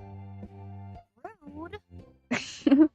Anyway, Lizzie marched back and forth in front of the both of you, getting lost in her own imagination. I won all gold medals and people are calling me the next Mickey Rife. I don't know who that is, but nice. Yeah, who's that? Lizzie stopped on the spot and turned to him, her brown eyes shining with impatience. It doesn't matter if you know who she is. It's a golf thing. You guys won medals too. Your team placed at silver. It's more real if we're not all at first place. uh, Silver's not bad, nice. It might not be first place, but you knew that silver medals were still really good to get at the Olympics. But it isn't gold. Yabe, gold. Sorry. Lots of people lose at the Olympics. Them's the breaks. Then you're the one who did, not me. Lizzie looked taken aback by Cole's declaration, as though the thought of her losing was completely absurd. No way, it wouldn't make sense. I'm already practicing my golf game. She took a golfing stance to make her point, pretending to swing her club and hit an invisible ball. So what kind of house do you want to live in? Cove hasn't changed his mind about winning, but thinking about where he'd live as an adult appealed to him, apparently, because he looked back at Lizzie with some of the anger fading. I'm going to live on the beach. Oh, Lizzie made a face at him, poking her tongue. That's kind of boring. We already have that. No, not like the normal houses here with a street on it, right on the sand by the water. But wouldn't your house get like washed up by the waves? Just like that, all the tension was back. You hadn't even had a chance to choose where you would want to live. That's not very bunch of smart. That's not very fun or smart calls. You can't live on a bunch of sand and shells. But I want to, and I will. Cove narrowed his eyes at Lizzie, even though she stood half a head taller than him. You didn't give us a list of things to pick from this time, so I'm picking that. Why are we even playing pretend if we can't imagine anything? Jeez. Well, I'm gonna live in a mansion far away from here and far away from you. One with an indoor pool and a place to practice my award-winning golfing. It's not fair. How come you were yelling about mine when your idea is even more impossible? Lizzie's face flushed red, her hands balling into fists at her sides. Oh no, she's mad. It's not impossible, and it's better than yours. Disagreements always seemed to crop up when the two of them were together, and you always felt like you were stuck in the middle. Quite literally. But when it came to the topic at this time, you thought, now let's see. Yeah, being on the beach was cooler. I feel like me owning a mansion would be it would be too hard to clean. I mean, I can hire servants, but it just doesn't sit right with me. Being the indoor person that I am. Yeah, being on the beach is cooler. This is totally not because Cove is our love interest, by the way. Who wouldn't want to live on the beach? It'd be really great. You could have windows made from driftwood and seashell wind chimes. Oh no, Lizzie. Ugh. Somehow, you agreeing with him made Cove look nervous. He tried to ignore it by continuing his debate with Lizzie. You can swim whenever you want if you live on the beach. We can still swim anytime we want from where we live now. Make some tea. Oh, uh, come back soon. Oh yeah, talking about the Genshin, you guys can join my world if you guys want to be with me to pull for Tainari. If you guys want, anyone watching, you can come join. Okay, we can still swim anytime we want from where we live now. Being a little closer doesn't mean anything. Thank you, thank you. Says you. The two of them scowled at each other. You're being so unreasonable. You. Oh no, she's red and I think she's mad. I don't get what you want. This game doesn't make sense. Ugh. It does. You have to be realistic. I said that. But you're not. You have no idea what to do to make them stop at this point. It seemed like the two of them would just keep. Yes, I will. To answer your question, I will pull for Tainari because I skipped Yoimiya. I don't really need Yoimiya since I already have my Hutao and my Diluc and others. Oh, nice. Yeah, you can come join my world in Genshin if you want to pull with me. Okay, let's continue this so we can end it since 4, 5, 6, 7. We've been live for like almost 4 hours. Okay. You had no idea what to do to make them stop at this point. It seemed like the two of them would just keep working each other up as long as they could. Nothing you'd said so far had kept them from being mad. Truthfully, like a greeting card angel, Mom walked into the room. Lizzie rushed to her, hanging onto the hem of her shirt and poking out her tongue at Cove. Oh, unfortunately I play in the Asia server. Lizzie, Patricia, it's time to get ready to go. You alright with that? Sorry, you have to leave already, Cove. Their mommy said she'll walk you home so you won't be left in the cold. Cove was still glaring at Lizzie, his face flushed red with anger. I can go by myself. Oh, he's mad. But bye. Oh no, he's mad. There was still a harsh edge to the brief farewell, but you knew it wasn't you he was mad at. Without giving Mom a chance to stop him, Cove stood up and walked out of the room, shoulders drawn tight. Huh? Huh. Worried, Mom turned to look down at you and Lizzie. You two were playing nice with our new friend, weren't you? You. Yeah, let's tell the truth. Let's tell the truth that they fought. Oh, unfortunately, I also don't have an account in America. I don't really create alts, especially on games like these because. No, especially on games like Genshin. Mostly all games, but yeah, I don't really make alt accounts on games as I figured it would be too bothersome, to open both of them. Okay, let's tell the truth. We were playing pretend and things got intense. They were like cats and dogs. Your sister's jaw dropped, looking betrayed as Mom put both hands on her hips. Elizabeth, I told you to be kind to him. He's having a hard time right now. Lizzie's mouth closed back out, replaced by a tiny frown. I know. I tried, but he was. No That's buts. enough. We both know you can show someone a great time when you put your mind into it. We're going to apologize to Cove and his dad over the phone when he gets home from work tonight. Lizzie hung her head, dragging a foot across the ground in front of her. Good girl. Okay. You caught pieces of Lizzie sulking to herself about how it was his fault too, but it was over.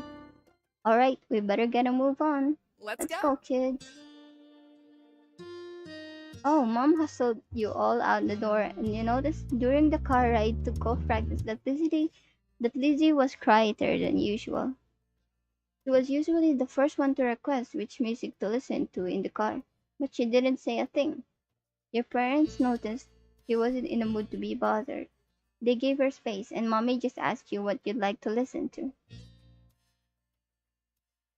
Okay, you chose a soundtrack to a cool movie. Let's choose a song that Lizzie would like. That Lizzie liked. You were happy to see it brightened her up right away, and she started singing along with you. Soon enough, her bad mood was a thing of the past. Yeah, I'm glad she felt good. She felt better after the song. When the car ride was over, you spent the twilight hour watching Lizzie hit things with other girls at her age. You didn't know much about golf, but you could tell she really liked it. So you sat with your mom and tried to puzzle it out.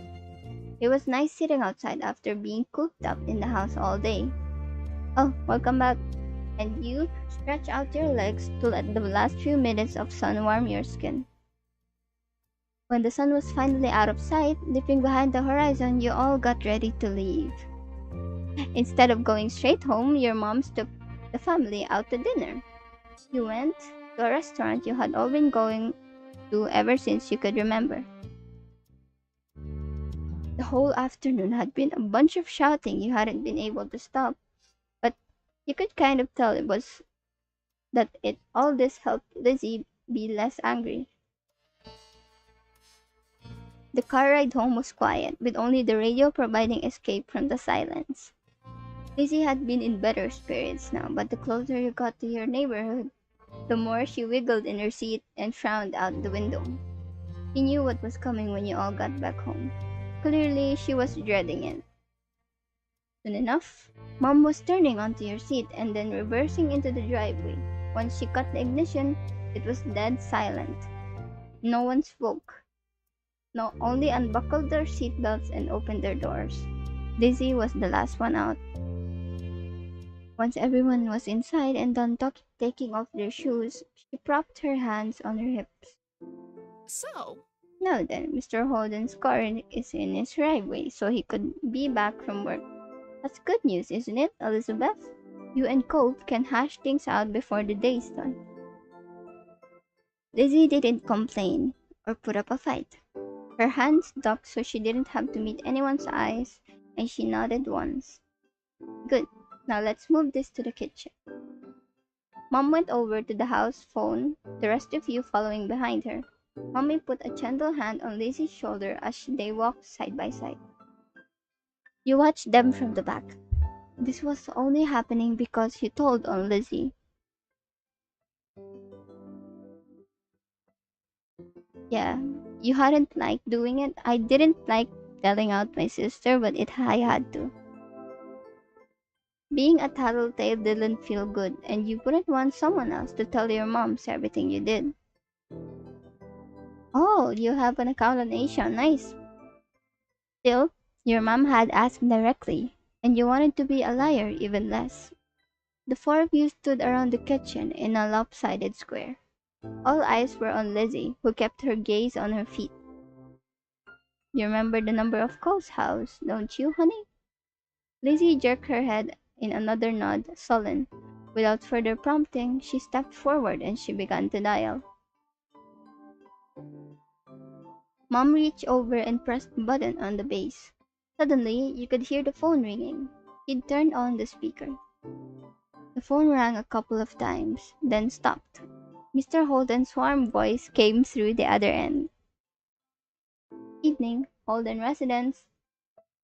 Lizzie looked over at Mommy, unsure. She nodded encouragingly.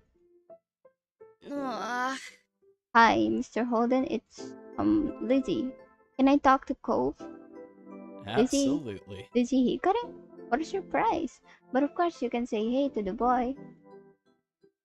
He sounded cheery as usual, though definitely meant it when he said it was a surprise. You thought hard, and you were sure that your sister had never called Cove's house before. Mom spoke up before Mr. Holden or Lizzie could say anything more. Her arms were crossed over her chest, her lips pursed. Hi, Cliff. Noelani, Patricia, and I are here too. Good evening. We're sorry to bother you so late. This, yeah, I will speak up to say hello as well. Hi, Mr. Holden. The gang's all here, huh? Is something the matter? His voice grew a bit concerned. Mommy was quick to reassure him. Mm, No, well, yes, but it's going to be okay. Yes, this dad is Cove's dad. He's the Ikemen daddy. Lizzie and Cove got into a bit of a fight today. We were helping the two of them. We were hoping that the two of them could talk and make up. This a good time for you and Cove? What? Right? Yeah, but Cove didn't tell me anything about it when I came home. It does explain the funk he's been in tonight. The mom, Cove's mom and dad separated. So Cove and his dad moved here in our hometown, in the MC's hometown. Okay. He chuckled lightly. Despite that, it didn't seem like he really thought it was funny. Um, Anyway, it's good. You didn't catch us at a bad time. I'll go grab him for you, Cove's dad says. There was some shuffling on the other end. You must not have gone far because you could still hear him calling out. Cove, there's someone on the phone for you. After a beat of silence, there was more muffled talking from Cove's dad. Come on, bud. Lizzie just Lizzie called so she could talk to you. are you sure? Patricia's on the other end listening too. Don't you want to say hi? It took a bit of back and forth, though the conversation seemed one sided since she couldn't hear Cove properly. Eventually, Cove took the phone from his dad. hi. Hello? Oh, hey, it's Lizzie. Yeah, I know. Dad told me. Cove's tone was defensive. Lizzie turned to Mom, scowling. One stern look from her, though, and Lizzie turned away. Sorry. I just called to say I'm sorry for not playing nice with you today. I won't do it again. Lizzie's eyes were downcast, her voice low. You could tell she felt uncomfortable, apologizing to Cove in front of everyone. She was still being genuine about feeling bad. Cove must have realized that too, because he sighed quietly. Mm, I want gold, and I think Patricia should win too. Really? He thought you were worth gold even though you hadn't even wanted it? Lizzie was momentarily stunned silent up by the demand. She probably forgot that had even happened already. Alright, we all win the gold. Okay, I guess I'm sorry too. A sense of relief washed over everyone at his acceptance of the apology. Mom uncrossed her arms, while Mommy's shoulders relaxed. Lizzie's eyebrows raised up. You wondered if she thought that he refused her apology. Dad, can I get off the phone now? You you couldn't see him, but it was obvious that Cole felt awkward about the situation. He had come off uncomfortable the entire time, really. Yeah. Yeah, you can go back to your room if you want. Be sure to say goodbye first, though.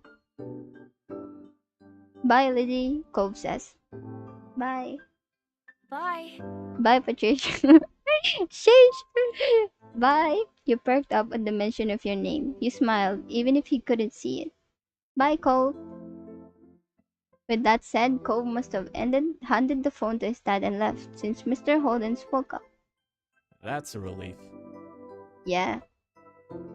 As Mom replied, Lizzie tugged on Mommy's hand to catch her attention. Can I go now, too? Good job. Sure, sweetie. Thank you very much for apologizing to Cove. Mom flashed a brief smile at Lizzie and nodded her agreement. Given permission to leave, Lizzie scurried off towards the stairs. She seemed to be feeling much better with the incident behind her. Mom and Mommy returned to the phone, taking it off the speaker. They continued talking to Mr. Holden. You couldn't tell what about. You were glad that was the end of it all. Lizzie and Cove might not get along and probably still won't, but they weren't mad at each other anymore. Mom and Mommy weren't upset either. Everything was finally back to normal. With that thought, you retreated to your own room with a spring in your step. And with that, we're finally done with the step one. So, step one is, as I said before, step one is the child. No, yeah, I think childhood. Okay, let's try to click this. And then summer ended. Yes. Wait. Oh, oh well. Okay, let's continue this a little bit more. I'll never get tired of that view. You stood beside your mom's, Lizzie, and Cove as the five of you watched the sun dip into the ocean somewhere far, far away. You like to imagine it cooling off in the water, resting itself before getting ready to shine brightly again tomorrow. That was a fun day. I didn't know they had magicians on the shopping street now. Neither did I. Oh no, we are so dull. Let's get out more. He didn't do real magic, Mom. How did you figure that one out? Because I know. That's not what real magic looks like. There's all kinds of magic in the end. No, it's not the end. Wait, technically it's the end, but the end of part 1. Lizzie gave Mommy a suspicious look, but didn't dispute the claim. You looked over at Cove, who hadn't said a word since you started home. He didn't look upset though, just content. You were aware he still hadn't quite warmed up to your parents. Well, we can't sit out here all night. Time to hurry home and get cooking. Who's helping with dinner? Lizzie immediately let out a groan. Ugh. Mom, summer is almost over. The protest was obvious.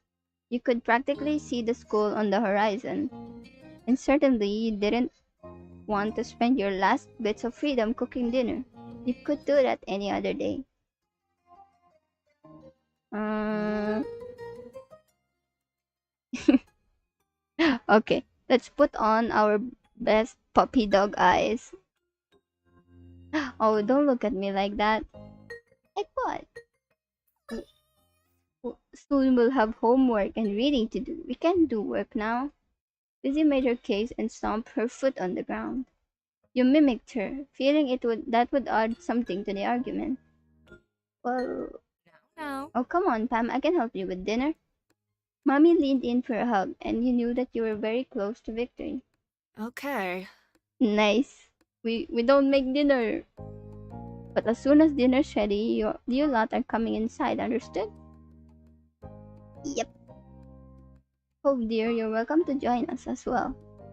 You grinned at Cove and nudged his arm with your elbow. Cove gave a non-committal shrug to your mommy, which you took as an agreement. So much to do, so little time. Huh. Maybe I could still get the seashell bracelet and tins and trinkets. Ooh, or maybe the playground or the fireflies would probably be coming out, right? We can't go too far. Lizzie pouted at you as you pointed this out. Mom said to be back in time for dinner. It won't take that long. No. A strong gust of wind made you shiver. Lizzie huffed as she wrapped her arms around herself. Rude. Doesn't the wind know that summer's not over? That's all Lizzie said before abruptly turning her heel and heading off in the direction your mothers had gone. Where are you going? I'm going to my room. I have lots to plan if I want to make the most of tomorrow. You thought this over, looking off towards the water again. Lizzie didn't wait, and before long she was disappearing off down the road. Are you going home too? Hope asked us. Hope was leaning towards the beach, and you could tell he wanted to stay out a bit longer. Let's stay with Cove. Hope gave you a smile that you couldn't help but return. Cool. He made a little gesture that you interpreted as follow me and then started heading to the waves. Cove knelt down, picking up something you quickly identified as a smooth rock. He reared his arm back and tossed it out into the water.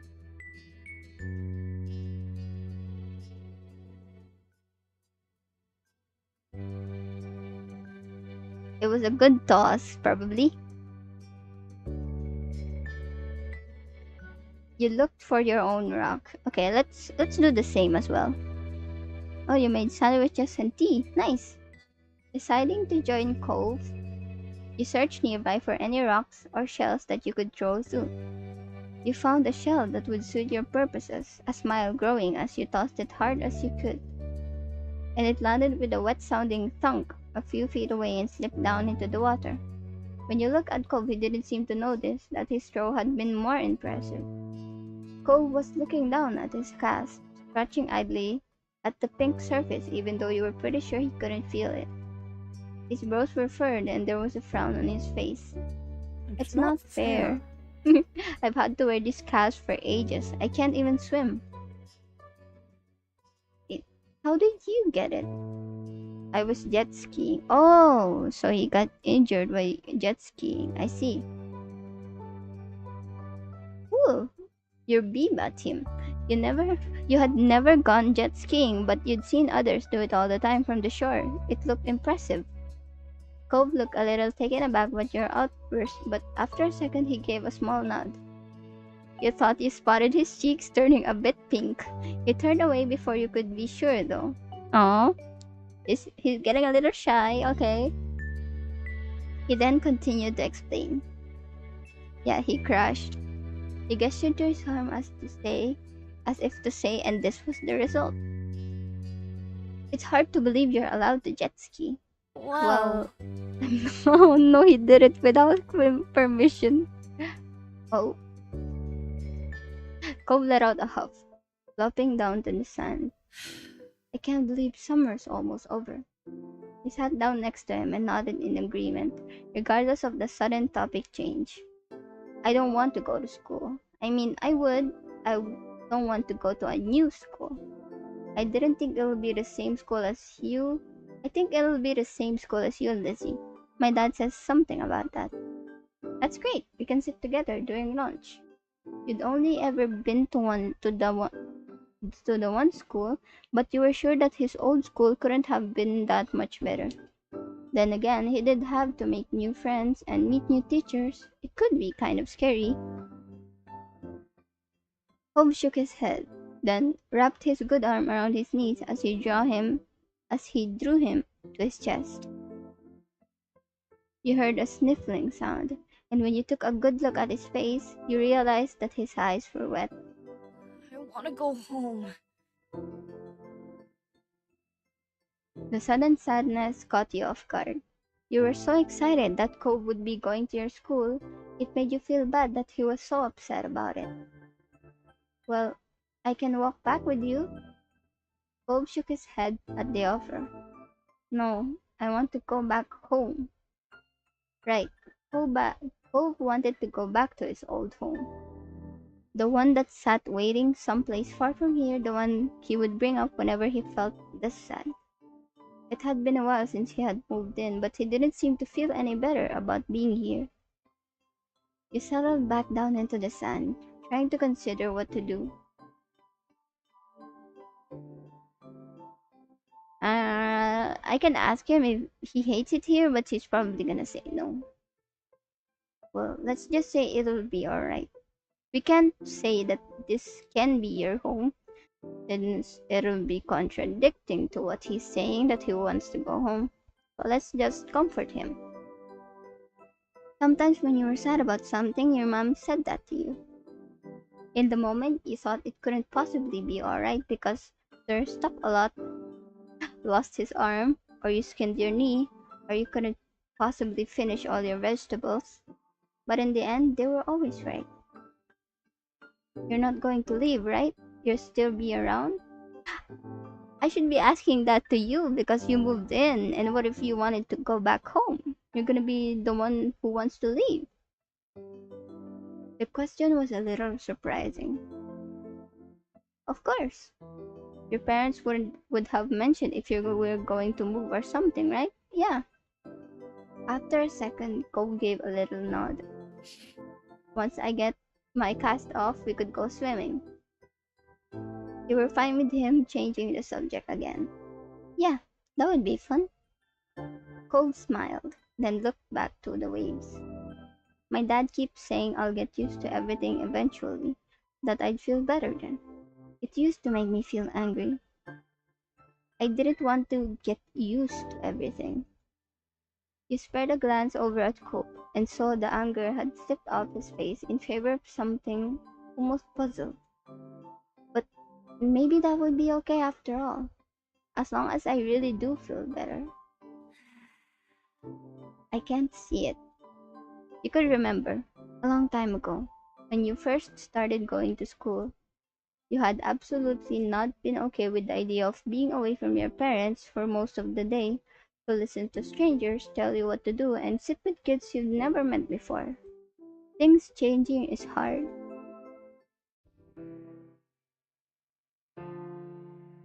Mm, I don't wanna try to touch him, but yeah, no, it's probably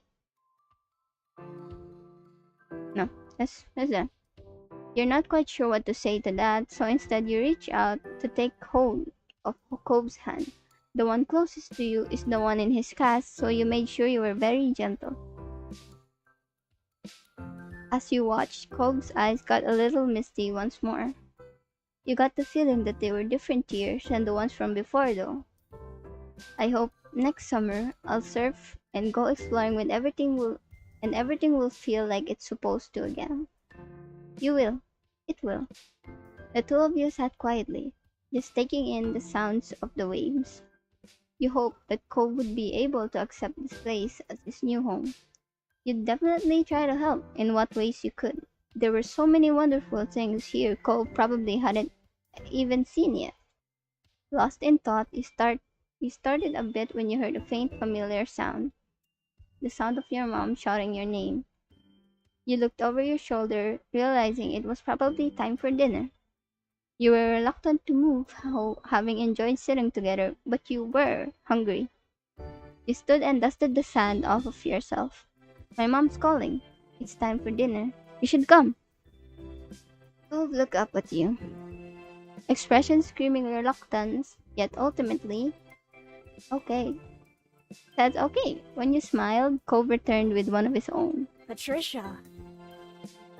Thanks. Yeah, that's the name. No, I like that. He's saying our name. It was nice where you were right then. But the two of you couldn't stay there in your own little world any longer. You were being called forward. So the both of you ran towards your house, leaving the waves and summer behind. Okay, we're finally done. Done with the first part. Yay. Wait, in between? Wait, huh? Yeah, okay. Yeah, guys. So, let's see. So, this was me when I was a child. So, let's change our hair to a ponytail now. No, okay. Let's go with this one. A pigtails. Oh, you're gonna draw? Wait, really? Oh my. What an honor. Wait, really? Yeah, so this is me. Okay, hold on. Wait, huh? I can change the sound. No, the eye shape now. I see. Okay. Yeah, I can change the shape. Hmm. Yeah. Okay. Patricia. Yeah, we're still Patricia. We're still the boy's name.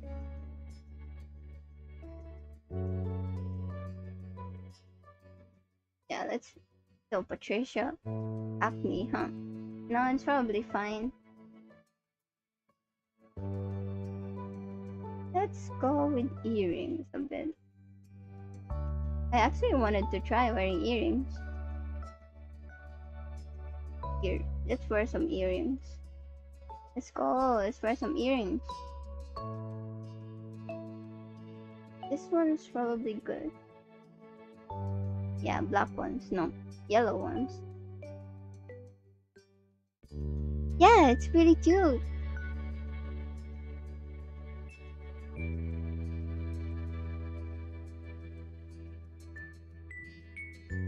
Should we start wearing glasses? I mean,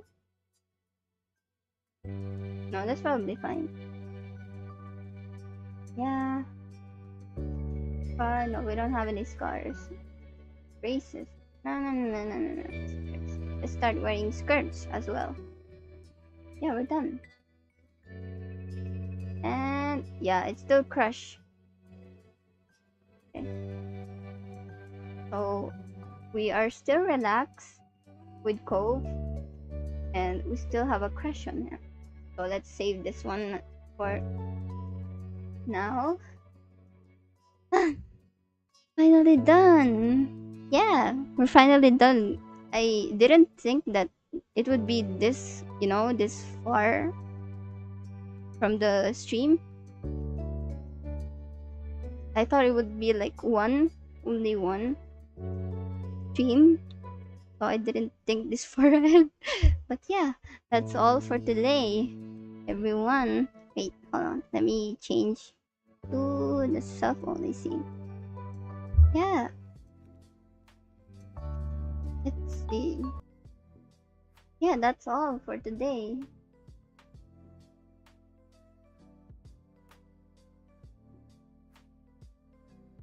Yeah, I just closed the game.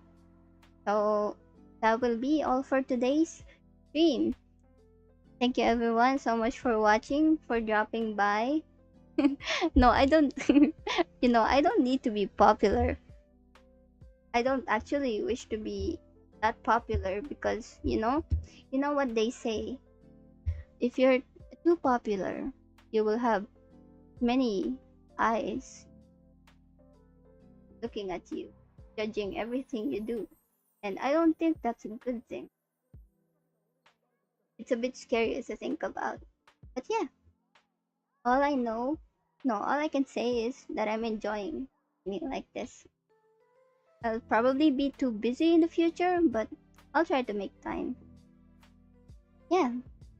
So yeah, thank you everyone for watching today's stream. I will, as promised, I will schedule a stream tomorrow because we'll be playing Genshin Impact. We'll be playing the new Archon quest, and we'll be pulling Tainari. Yeah, we're gonna be pulling him. We're gonna be pulling him. So yeah, that's all for today. I will see you guys in the next stream. See you guys in the next stream. Bye everyone. Thank you as well for dropping by, for watching, or for tuning in. Thank you everyone. Bye. Bye everyone. Bye bye. Bye bye.